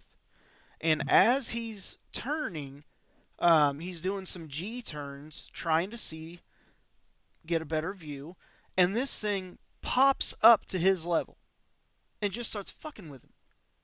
Hmm. When he turns, it turns. He said there was no exhaust, which you would see from an aircraft. There were no propellers, like it was a helicopter. There was no known way that this thing could do the movement that it was doing. It was mirroring him. It was engaging the same way he was, like it just didn't care. It was just Hmm. like, I'm gonna mess with this guy, is whatever was in the craft. And he gets back, they land, and the next crew that's going out, he's like, put a camera pod. They have a camera pod that they can put on the wing of the aircraft to record. And so the next group goes out. They find the same craft, only this time they had the camera pod. So if you look up on YouTube or wherever else, Tic Tac UFO video, it's moving in manners that are based on the science that we know, based on physics, because physics, it's impossible that it could do these movements. Hmm. But what made me believe was the Department of Defense released the video to the media. And when they released it, this is during COVID, it said, this is real. The video is real. We have no clue what it was, who was controlling it, how it was doing what it was doing. Now, the United States military, and one thing about our government, we will never admit to shit that makes us look weak. The United States Yeah. government will never say, we don't know what this is, it's scary, we don't know what to do, we can't defend ourselves. America's like, America! Yeah. But so when the Department of Defense puts this out and literally says, this is real, we don't know what it is, we don't know where it's from, we can't do crap about this thing. By the way, here is actual footage of our American pilots being shamed on with the abilities this craft had. No matter what the American pilots did, that thing was just like, psh, bruh. When the Department of Defense when the United States government admits that we're worried about this because we can't do anything about it. That Hmm. lends a little credence in my eyes because, as an American, never admit to weakness. Our government never admits to weakness. We're always, we've got the biggest stick, don't make us use it. That's just how we are. Um, Hmm. America. So when the DOD says this is legit, I mean, you kind of have to look at that. Yeah. They're saying with no argument these are real. That says a lot. And then all of a sudden no one cared. Yeah, because it's mixed in with so many other things. But it's very interesting. How do Like, you announce that UFOs are real? Aliens are possible. And then everyone's like, but it's Tuesday. They just didn't care. That is if you think about it, that changes the entire perspective of being a human. yeah, Because now you have proof that you are not alone, that we are not the top, that we are not the smartest or most technologically advanced. That that throws everything that we know. That throws physics out the window. The math ain't mathin' anymore. I think for people, it's just the threshold of what is considered an event of, like the third kind, or what's it called? Uh, Like Close yeah, that was a Encounters. good movie. Close Encounters of the Third Kind. So I think people don't consider it that because until there's an alien showing its face and in person talking to people or being seen in public by many people, until that happens, they're just Right. like, oh, it's just some crazy object, and it could be anything, and they put out of their mind what that entails. Like to me and you, we see the relation. It's something moving in a way that's impossible to us. It has to be foreign. It has to be not human. But to others, just like has happened in the past, people might just speculate and say, oh, it's secret technology from another Yeah. country that's been hiding. And you have to have a certain level of understanding of science and physics to know the difference between what's possible for humans to achieve at this point and what isn't. Like I worked with somebody who had access to this very short footage of an object that was clocked by a video engineer, confirmed at going a faster speed than any human craft has ever gone. It was like 17,000 kilometers a second or something. And Damn. I'm yeah, fast as fuck, boy. and they had enough science and analysis of this footage to confirm that it's going unreasonably fast for anything that anyone's ever achieved. And still, people are, they're not going to think that's anything because it's hard to make that jump from here's a random object that we know is going too fast for humanity, and that is aliens. There's not that leap made in people's minds. They can just dismiss it as something else. And yeah, it's interesting to me because if you know a little bit about physics and science, there are limits to what we can achieve. Yeah. I mean, look at the G forces alone. One of the things Commander Fravor had pointed out, the G forces, and at the time, F-18 is one of the fastest fighters we've got. I mean, Hmm. it's elite. If you look at the score on kill ratio, they're badass, and it Exactly. made them look like like they were made with crayons. Hmm. It was so far above what we could do that And it's not even possible. yeah, and that's what we have to look at, especially now that the world is engaged in wars. If they had that technology, they would have used it. Why would they send like a lesser speed vehicle to be involved in something? If they had some crazy technology like that, we would have seen it in action by the governments during these wars, because what else would they be saving that for? Right, right. Because if we had that technology, we would brag about it. Hmm. America, we love to say we've got this and we'll use it. We've got the big stick. Don't mess with us. We're the best technologically, whatever.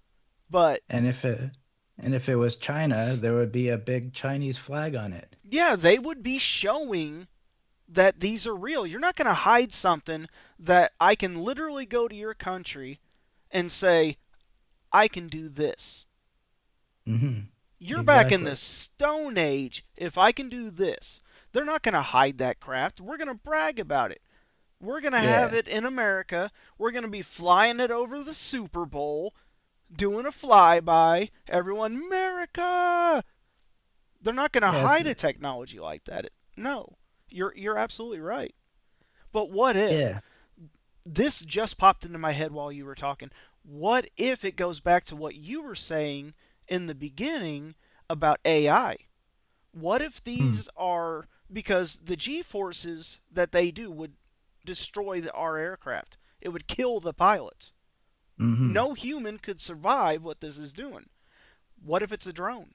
What if it's AI? Like you were talking about the AI and what it can do and how it's making us your what was your theory? Simulation theory? Hmm. And that's what's interesting about that AI advancement theory is we see it running away from us now, where at first it's a novelty. A few years later, we're scared of it. You type something in and you're like, how the hell did it come up with that? Like, it's like the movie Transformers. First, it's Awesome. a fun kids movie, but the idea is that there's an advanced AI robotics race in some other planet that figured out how to get here, and that's kind of like what might be possible with these UFOs and this Tic Tac. Maybe it's some advanced AI from another planet that zoomed over here and is interacting with us. What if maybe AI, and this is stupid, I'm just talking here. What if their purpose is just to show us that they can do it? Hmm. No other purpose, not pulling up here to find out anything because they would be advanced enough that anything we know, they knew years ago. I mean, we've got planets that are millions and millions of years old. So who's to say that there wasn't a race somewhere that survived wherever they were, whatever universe they were in, and now they've been here for a couple 100 million years? How advanced Exactly. they would be. Exactly. And that's like also coinciding with the theory behind the Matrix, where the AI becomes more powerful than us and takes over our planet and takes over us. And that could have happened on some other planet, and it still might happen here. There's still the risk of you know, the computers outmaneuvering us, especially because they're so advanced in their ability to reason and to figure things out. So it's possible that we become extinct and the AI lives on beyond us and then goes to other planets, and then some other alien species one day gets visited by some super advanced AIs that we were the ones who birthed.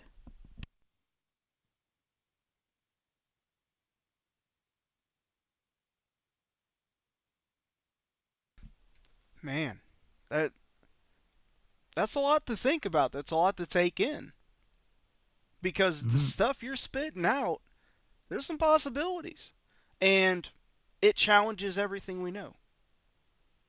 Hmm. You literally are challenging everything that we know as a race. And do you know who Neil deGrasse Tyson is? He's Yeah. an astrophysicist, right? Cracks me up.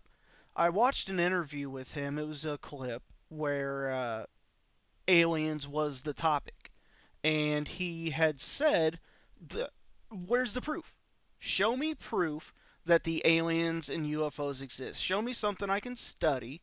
Show me something I can see, touch, take apart, build, etc., etc."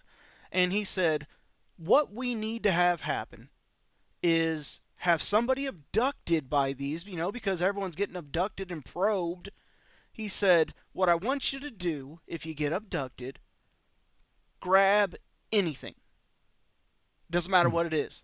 Grab something, anything, because when you come back, nothing on that craft could be made on Earth. It would Right. unlock everything we need to know." Hmm.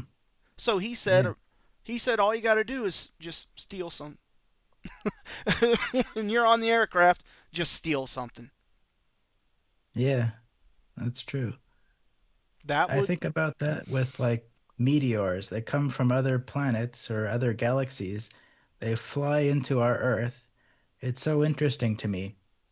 Anything in a meteor is outer worldly. yeah, And it could sometimes it's from like who knows how far away.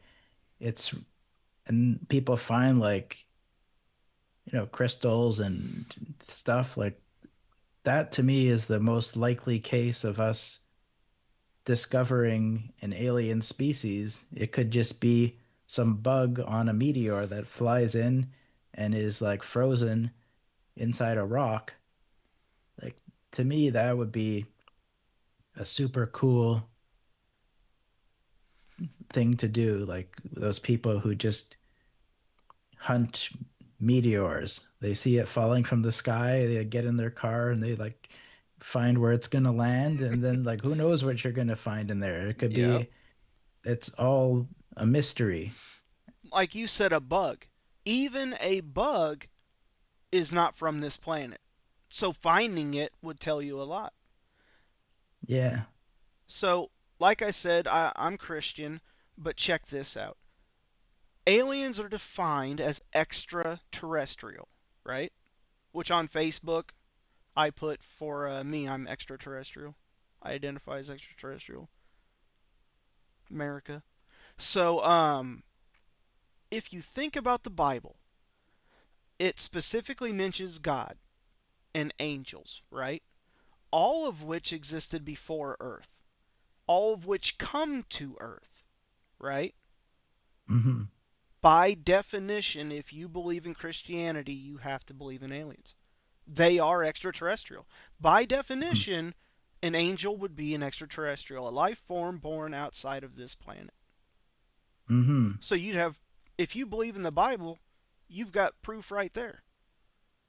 Definitive. It's in the book that angels came from heaven to earth.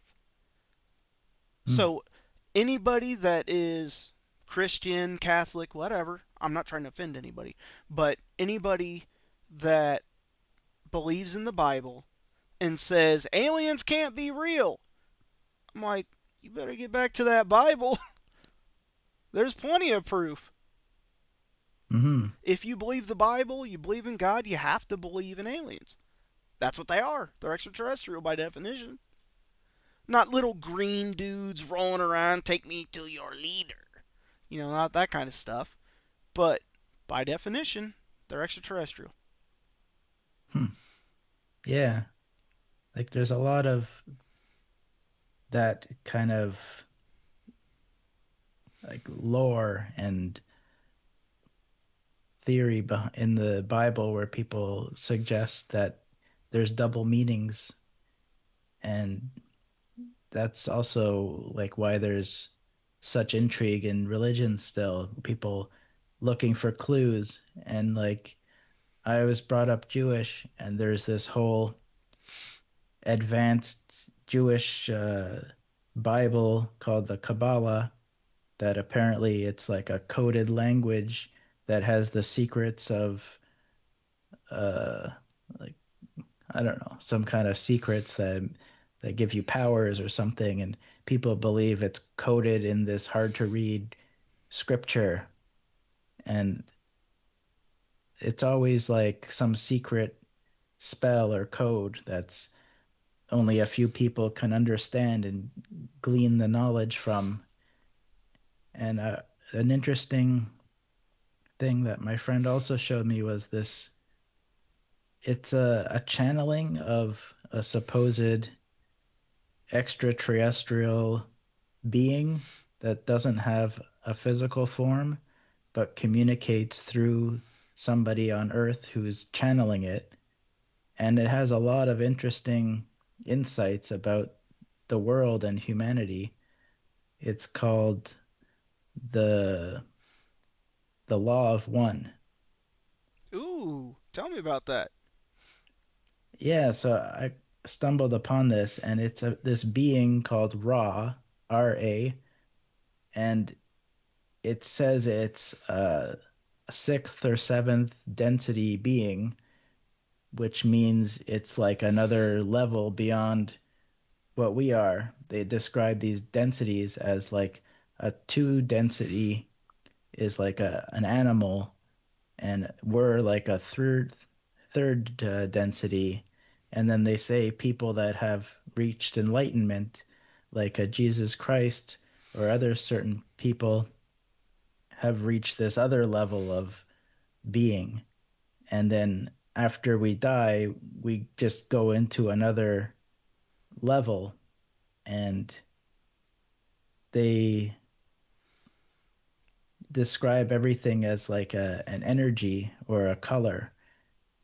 And basically, they seem like a benevolent race of beings, but also describe some malevolent alien beings that also exist. Okay. And yeah, it's a whole like interplay of like they say there's like a galactic federation of sorts, and it's like kind of very Star Warsy or something. And yeah, they just coincides with a lot of human history and describing their influence on the world and how they see humans. And I found it really interesting. Yeah, that's wild. And you're kind of talking about like a fourth dimensional being. But what's really interesting to me is you you pretty much described a consciousness with no physical form. Yeah, That's insane. Like I can't wrap my mind around that one. There's a consciousness that exists without a physical form. So it's kind of like yeah. the voice in your head. It would be like a Mhm. voice in your head situation. Like maybe that's their talk. That race would be talking to you. Yeah, I'm not sure. Like I started saying that to my friend, and he was concerned about, having schizophrenia or some psychosis if you're hearing voices. And Oh, I'm fucked. I'm so screwed. I started talking to the psychiatrist and trying to piece together whether I have that or not, and they said, "No, as long as you know that it's not a real thing talking to you." And I'm like, "Well, I'm not sure what's real or not." They're like, "Well, if you're not sure, then you're probably fine. But if you're completely sure that someone else is talking to you, then you might have an issue." So, That makes sense. yeah, That's I still awesome. yeah, it's super interesting. I think it's just like the way they talk and the type of things they say, it all seems to make logical sense. And based on that, it's like sometimes you could just feel when something is true. even if it seems far-fetched. Mm-hmm. And that's the sense I got with these writings. And they have it also in audio form somewhere on YouTube. And listening to it kind of gave me a nice feeling and a sense of understanding of the world. And it's also, like we were saying, meeting between the lines of there being a God and the scientific approach, where it seems like they believe there is a God and there's an all-powerful source, as they describe, and it's just a oneness, which is the whole thing about the law of one, is that we're all one glob. We're all one entity together that experiences things as separate. And that's the whole illusion, is that we see each other as separate entities, but really we're one entity that is experiencing separateness. And that really stuck with me. Well, yeah, I mean that's mind blown. You know what I mean? That's like fourth dimensional beings that are able to. No, I'm not saying I believe in it, but it's one of the theories similar to what you're talking about is fourth dimensional beings. They're saying in this Hmm. theory, it's like aliens are just other dimensional beings. So how they're able to vanish and go where they please, do what they want, it's because they're fourth dimensional beings. And as a Yeah. third dimensional, we wouldn't be able to understand. We wouldn't be able to understand what they look like.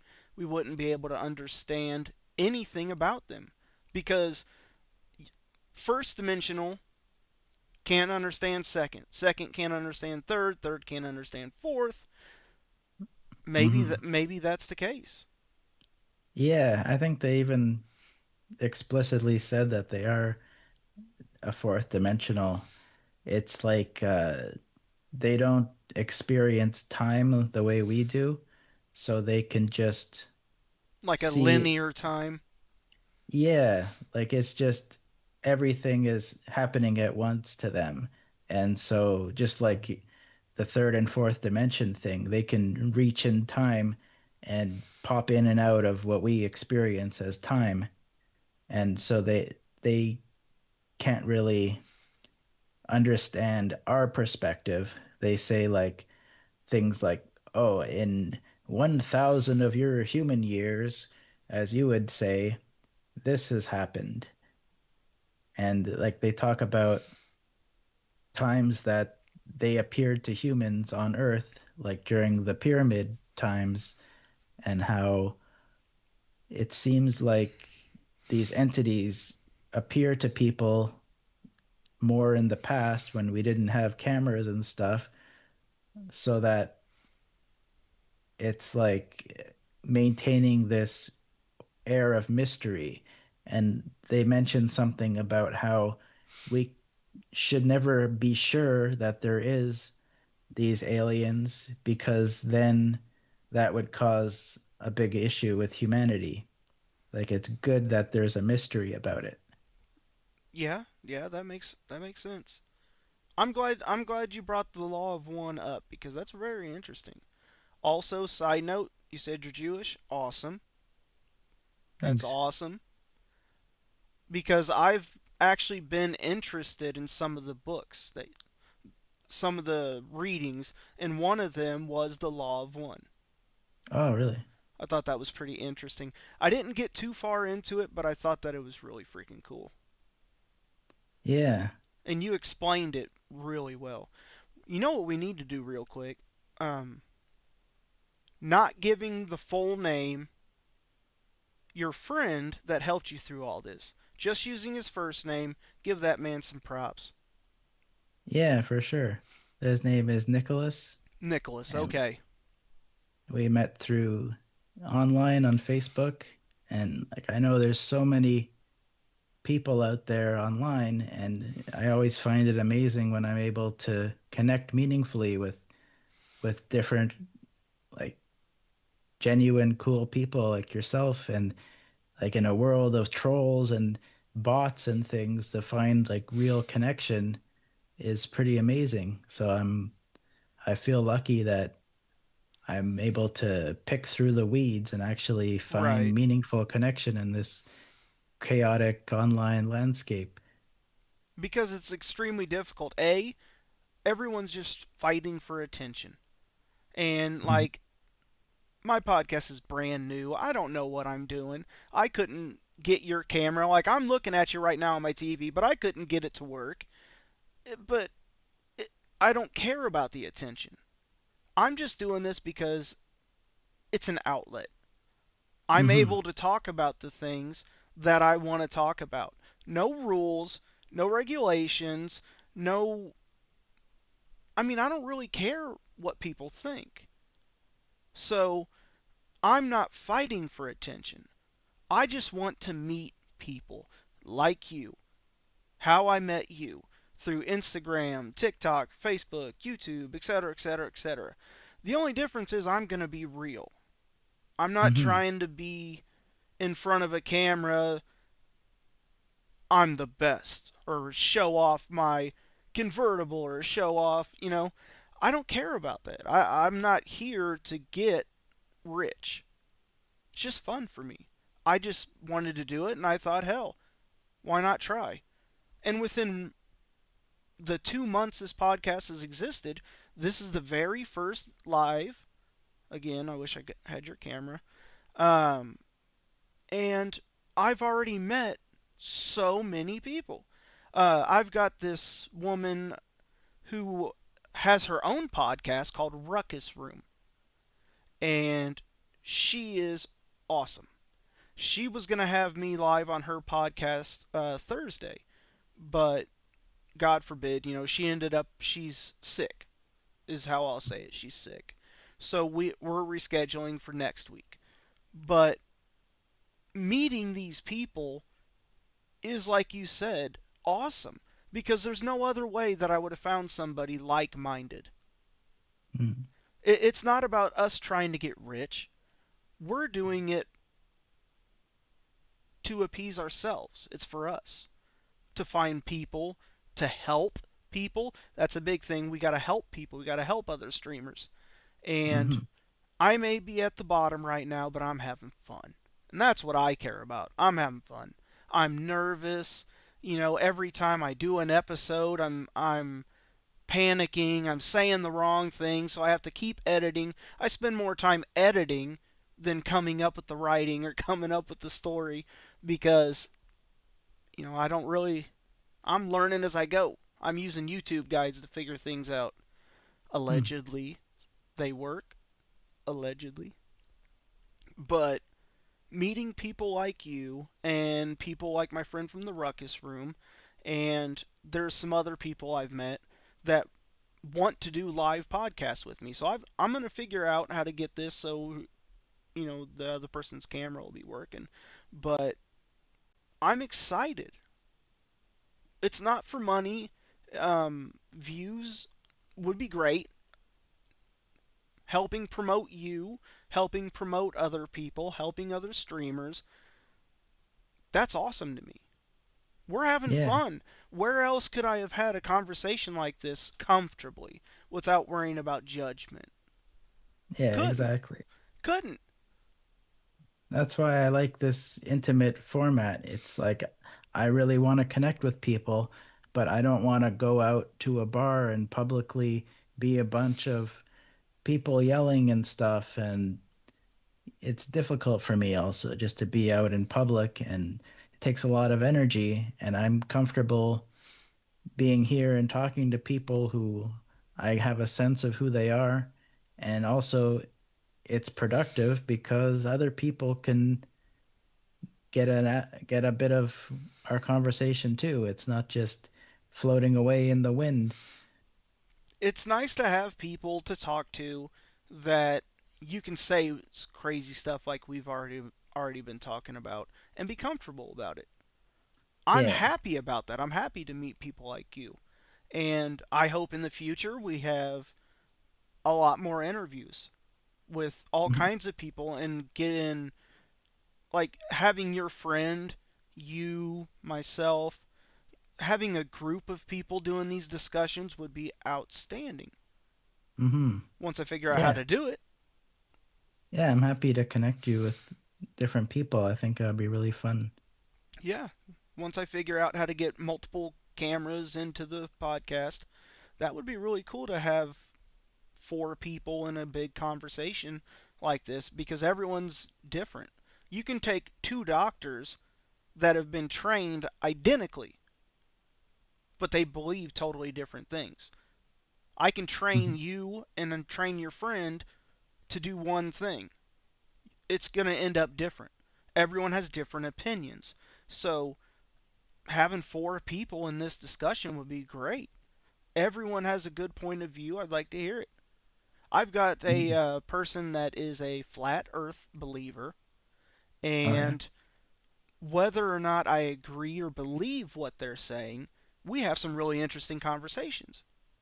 Do I Hmm. believe the Earth is flat? No, not really. I don't. But they do. They're adamant about it. They study it. They've learned it. This is a topic important to them. So I enjoy that conversation because it's important to the person I'm talking to. Yeah, I that's don't interesting. I don't care what we talk about as long as you're interested in it. Exactly. That's where the And I best like that. conversations are. Yeah, hearing about people's passions and why they're passionate about it and Mhm. having that energy that they put behind things that they're interested in. Right.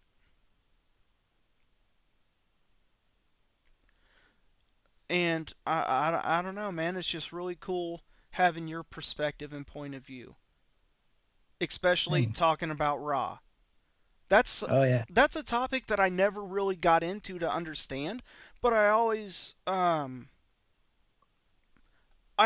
it would be really cool. So to actually find somebody who can give me the details, who can teach me about the subject, that's cool. I appreciate that.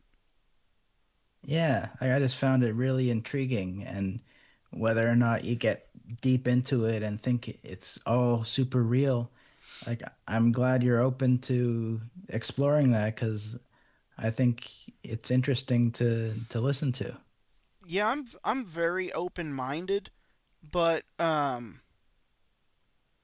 don't necessarily believe everyone that I'm talking to. You know what I mean? I've got some people that have joined my group. My podcast is less than 2 months old, but on Facebook I've got well over 500 followers. As lame as I am, that's exciting. I don't care. Mm-hmm. That's exciting to me. And I've met so many different people. From flat earthing, I've got an individual that has tons of photos that I'm going to send you, by the way, um, claiming that these beings that you're talking about that phase in and out from a different dimension are real. She's got one picture she sent to me, photoshopped or not, I couldn't care less. It's a cool picture of a power line, right? A power pole. And there's like I don't know really how to describe it, a fucking gremlin is on the top of this power pole. Hmm. Now, do I believe that's real? No. But the passion that they have talking to me about it, that's Hmm. exciting. Do I believe Yeah. it? No. But am I open to listening to it and giving them an outlet? Yes, absolutely. Yeah, I've heard about these gremlin things, and also it seems kind of silly to me, but then someone showed me this podcast where people investigate that stuff, and yeah, it gets pretty interesting. And also, like, I've heard unrelated people talking from like the 1900s. There's these lore about creatures that live in caves that seem to resemble the descriptions of these alien gremlin things that are underground. So it's a bit interesting how like there's these sync ups between like corroborating stories that like that kind of evidence lends some credence because they're not necessarily interested or believing in aliens, but they have some experience with some creature that seems to have the same description as these alien theorists. That yeah. I mean, whether or not it's real, it's fun to talk about when someone's passionate. Hmm. I've always been drawn to mysteries and stuff like the whole, Bigfoot or Loch Ness monster. And I've if got there is something mysterious out there, it's interesting to know about. I've actually already got some stories in the works for podcast episodes about those subjects specifically, like the Very cool. Snallygaster. That's crazy. But I'm not going to talk about it here because I have an episode in the future coming. But Oh, okay. since you like mysteries, I'm going to take a second to plug myself. A little bit of Mhm. advertising. But on Friday at noon, I just released the Black Dahlia murder episode of my Hmm. podcast. I'm big into mysteries too, and Black Dahlia is one that everyone's interested in. Hmm. I don't know too much about it, but I definitely want to hear about it. Well, I'll tell you what. Watch the podcast. All right. All right, I'm done plugging. I'm done plugging. Um, yeah, I mean, all kinds of different theories and all kinds of different points of view. And we can collab without arguing. One of the biggest issues that I've seen with humanity since COVID is like the presidential thing with Trump and whatever, Trump and Biden and all that stuff. I have one of my best friends, his name is JR, right? JR and I are opposites on everything. It really doesn't matter what you're talking about. We disagree. We talk Hmm. smack, we argue, and then 5 minutes later we're friends. So it's nice to find people that you can mess with, you can talk to, but you're not out Yeah. there attacking each other. That Yeah, that exactly. has been a big thing lately is if you don't agree with me, we're going to fight. We're going to argue. We're going to disrespect each other. That like the Trump situation where you're either for or you're against. There's no in between and ripping families apart. Have you seen news about that? No, but like even here in Canada, people argue about the same things about the president in the States. And it's like, okay, well, that's not even our politics. Why are we getting into fights about it? Right. Like it's gonna be what it's gonna be. We're not voting there. Right. But I mean, people it's been reported through the media whether you can trust the media or not most likely. I don't trust them. But in this video, they were talking about how people that support Trump and people that were supporting Kamala, and they had families where I'm talking your mom, right?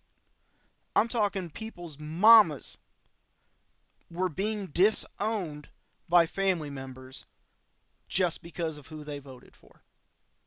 Hmm, I can see that. When you're It's just because, disowning somebody, that's yeah. messed up. I mean, what's the point of freedom if I don't get that right? I don't get the freedom to choose what I want without consequences. You're supposed to be able to have your vote. You're supposed to be able to have your opinion, and you're supposed Mhm. that's supposed to be given. But it's ripping families apart. I think more the destruction of nuance is you could vote for whoever, but if each ideology is about being against the other, then there's going to be conflict. Like we have to be able to say, I vote for this person and believe in this, but it doesn't mean that I hate the other side. Yeah, absolutely. It's good to be able to interact with people that have different opinions and we can argue a little bit, but there's no violence, there's no discord, there's not ripping people apart. People are literally telling their moms, "You voted for Trump." don't ever talk to me again. Can you imagine doing that to somebody? Your mom?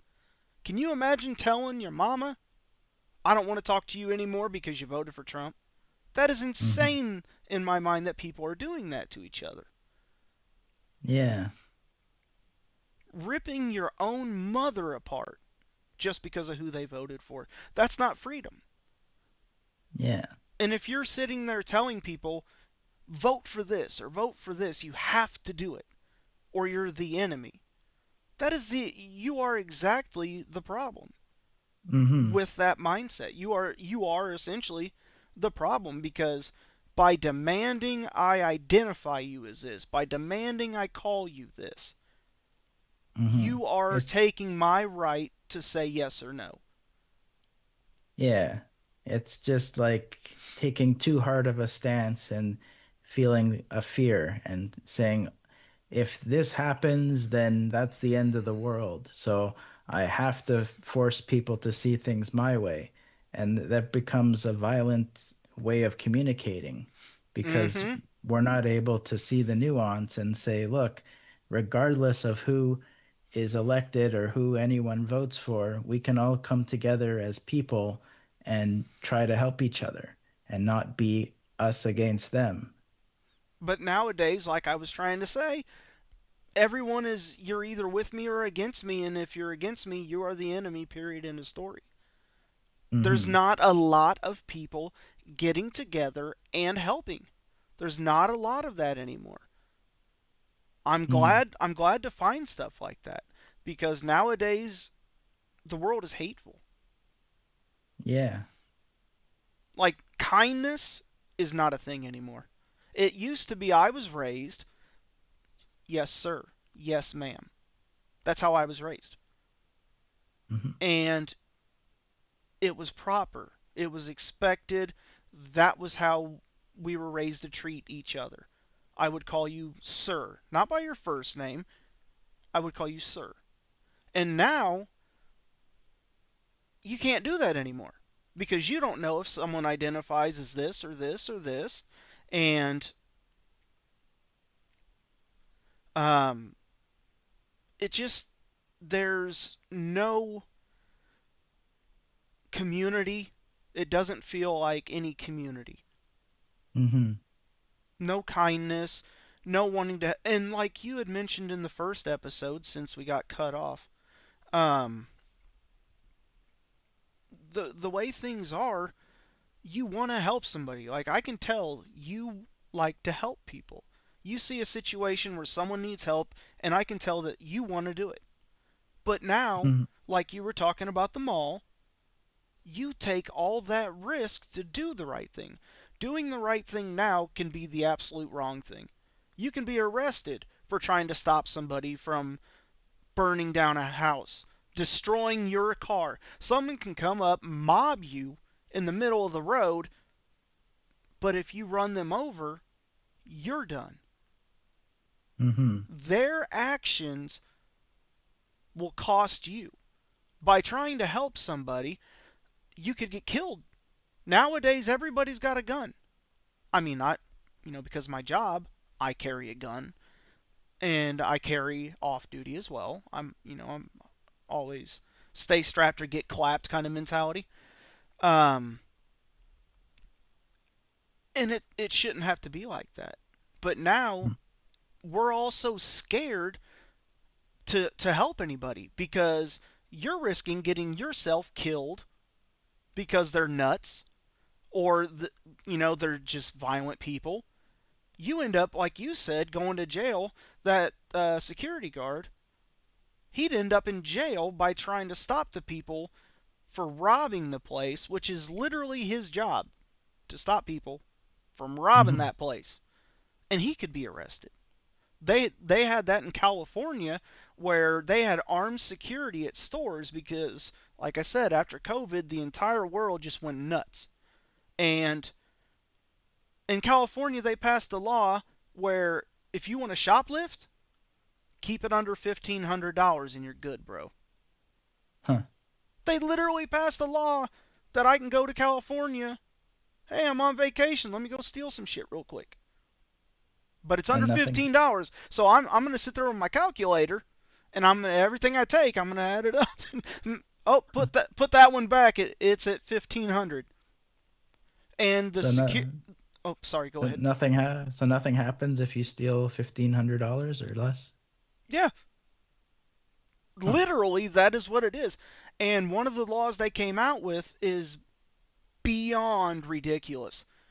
The armed security that's supposed to protect that facility and the people within it will go to jail if they stop them, if they attempt to stop them. So, what is the point of security if I'm going to go to jail for doing literally my job? What Hmm. sense does that make?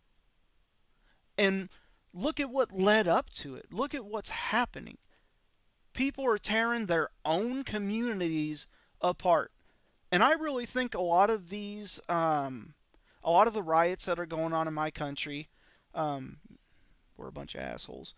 So a lot of what's going on is something that before COVID you would never believe it could happen.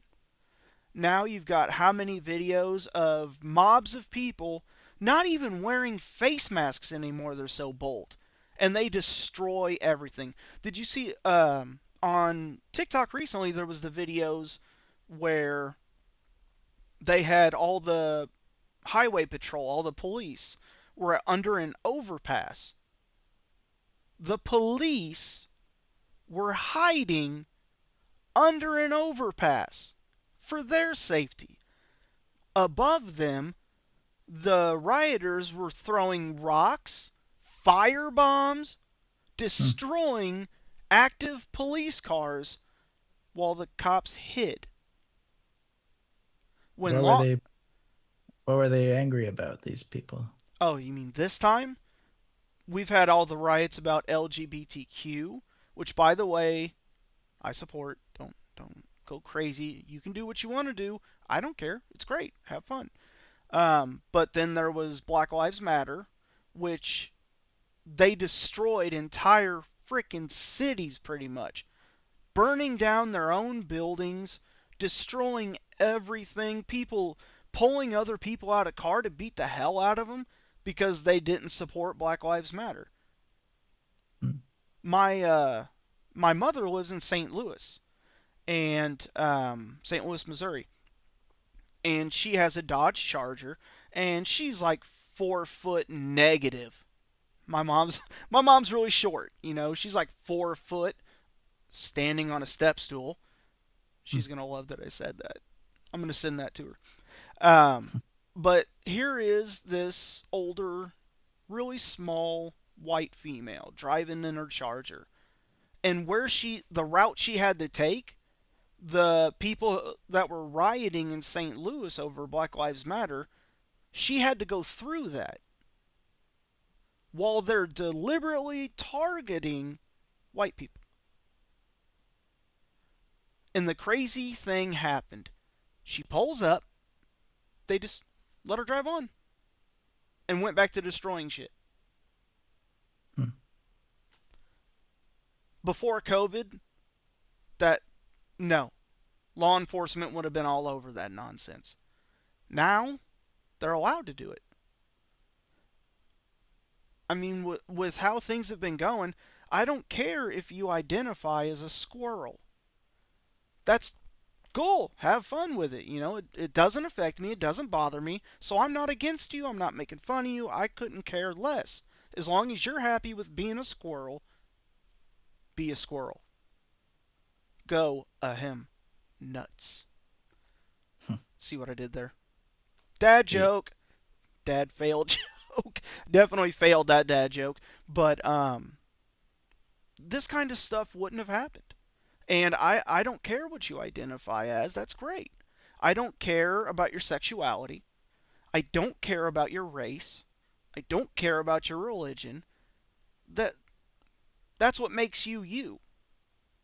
I'm proud of it. Do it. Go ahead. That's great.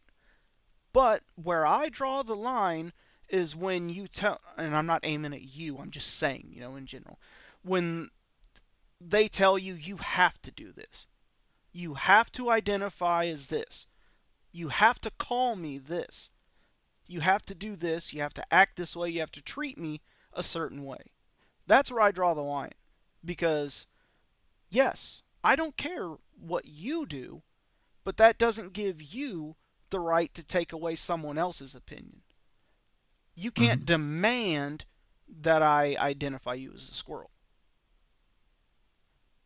Yeah, like that's a tricky one. Like I see how they want to be respected in Right, and how they that's great. identify, but then there's that, yeah, like it's not gonna be helpful to anyone to force someone to try to treat them a certain way.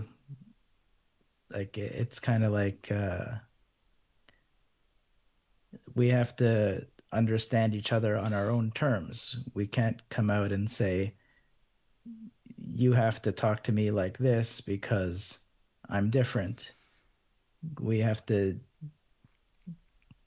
get together and find a way to talk to each other respectfully and not make demands of each other. And that's exactly what I'm saying. What I don't get is why it's even a thing. Why do people announce their sexuality? Because they want to feel special. Why do they announce that they want to identify as this? They want to change this. They're You have to call them this and this and this. I am fine with you doing what you're doing. But society now, they're trying to take away your right by demanding that you treat them special. No one cares that I'm a white heterosexual. No one cares that I'm a man that loves women. No one cares. So why does it matter if you're pansexual? Why do you need to announce it? It shouldn't matter. That shouldn't be something that separates us, is the way I see it. It Yeah, separates us. I think just from their perspective, because they've been attacked in the past for who they are, there's this wanting of safety and understanding. And similar to the Black Lives Matter, they've been targeted and oppressed in the past and feel unsafe. So they want to kind of uplift their people, but Now maybe, that's great. I get what you're yeah. saying. I get what you're saying. That is great. But the Mm, problem comes when the same society, the same people start destroying everything, start treating other people differently yeah, by vilifying you if you don't meet their demands. yeah. It And shouldn't matter. that's a backlash. Like it's kind of coming out of a frustration of not seeing the progress that they want. And like I've seen that before, and understandably, there is a resentment towards white people for many things from the past, which is understandable. Even like here in Canada, I've met some indigenous people who have resentment towards white people. Like, I'm not the British who came and took over the country and marginalized the indigenous people, but they associate me with that trauma. Mm-hmm. So I've met people who are racist against white people, and they just make statements that are angry at white people. And I can understand that anger because they're still being oppressed and not getting the respect they deserve. It's just hard for them sometimes to reconcile that when they don't see an effort on the part of the rest of the world. And I can understand that. I mean, you described that beautifully. My thing is, I want them to have their rights. I want them to feel wanted. I want them to be included. We're all human. It doesn't matter if you're black, white, purple, Grimace. You got Grimace walking around this motherfucker, he's purple. That shouldn't matter. What should Hmm. matter, in my belief, in my heart, in my understanding, what should matter is who you are, not what. Hmm. You're a human just like I am. You've got a pancreas. I've got a pancreas. The only difference is pigment. How should that separate us? That Yeah. I respect what they went through in the past because that was, bro, just awful. You know what I mean? Awful. But I had nothing to do with it. I didn't do it. I didn't hurt anybody. I didn't suppress anybody's feelings, demand that they do whatever I say. So, yes, I respect what you went through, but you can't target an entire race for something that they didn't do. Just because you are white, you shouldn't be vilified for what other white people did. Hmm. Black people should not have to be like African American, Chinese American, Asian American. You're American. That should be that to me. That's it. You're not African American. You're American. There Hmm. shouldn't be a divide. There's everyone should coalesce because we're all American in my country. Not I know Canada, same thing. You guys should be able to come together because you're Canadian. Everyone in Yeah. Canada that's a resident, what are they? They're Hmm. Canadian. Indigenous shouldn't be a thing. They're Canadian. They should be treated with the same rights and the same respect that you have. Everybody should. Color shouldn't matter. Who you pray for, who you have sex with, what you identify as, none of that should matter. Like why can't we elevate past that? I don't understand in society why we have to have borders. Mm. Yeah. You're from this country, I don't like you. I don't know you.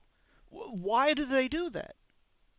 Mm. It's a division of identity. And I see it the same way. I don't see myself as Canadian or Jewish or a man or white. I just see myself as a person and I see everyone as a person. Mhm. And I think a lot of this, like what they call, um, you know, like when people have a group, like a clan ideology or so that it comes from survival where we once had to identify in a group to survive. And now humanity is so big, we still have remnants of that in us where we feel like we're safer if we're in a group of like-minded people, but we don't Yeah. have to be. We can all exist and connect with each other as humans. And that kind of clan mentality of feeling safe amongst others that are like you. I never subscribed to that. It's been pushed on me from several groups of people saying, "Oh, you're a part of our group. You fight with us and this and that." I'm like, I don't want to be a part of that. I don't agree with putting myself into a group. I think we're all one, like that law of one. That's Right. the truth to me. And people that are stuck in these groups of saying I'm a this and I'm a that, they're just limiting themselves because then that's all they can be. If you have an open mind, I can say I'm a comedian and then everything I say has to be funny because that's how I identified. Right. That limits me as a human being. Then I can't have serious conversations. I can't have real relationships because everything's a joke. But if I don't identify in such a small, narrow way, then I can be anything, which is like the freedom of actors. They could wake up and be the president one day, and then the next day they're a prisoner. It's just what they're role playing. Like to me, it's just a role. I'm not really what I do at work or what I do at home as a hobby. Those are just things I do. That's not who I am. Who I am is just the way I see things. We are basically freaking cosplaying. I think that Yeah, I think we're cosplaying our way through life. yeah. What imagine what the world would be right now if right now this very second everyone decided to shut the fuck up about stuff like that and just we're all human. No more fighting because you're from here, you're from there, you believe in this, you believe in that. Imagine if all of that shit stopped and everyone got along and put their minds together to, instead of finding other ways to ruin your life, we all get together and figure out how to elevate human life.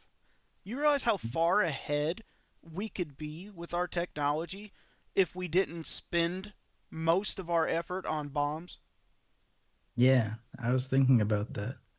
You know how if every scientist got together, met with a bunch of farmers, and found a way to sustain food for everybody? Perfect, perfect stability. Feed everybody. Hmm. Why It's can't all we do about, stuff like that? well, it's all just focus. Like if we keep our focus on that as a goal and connect with other people and try to get their focus on that, then that's what will happen.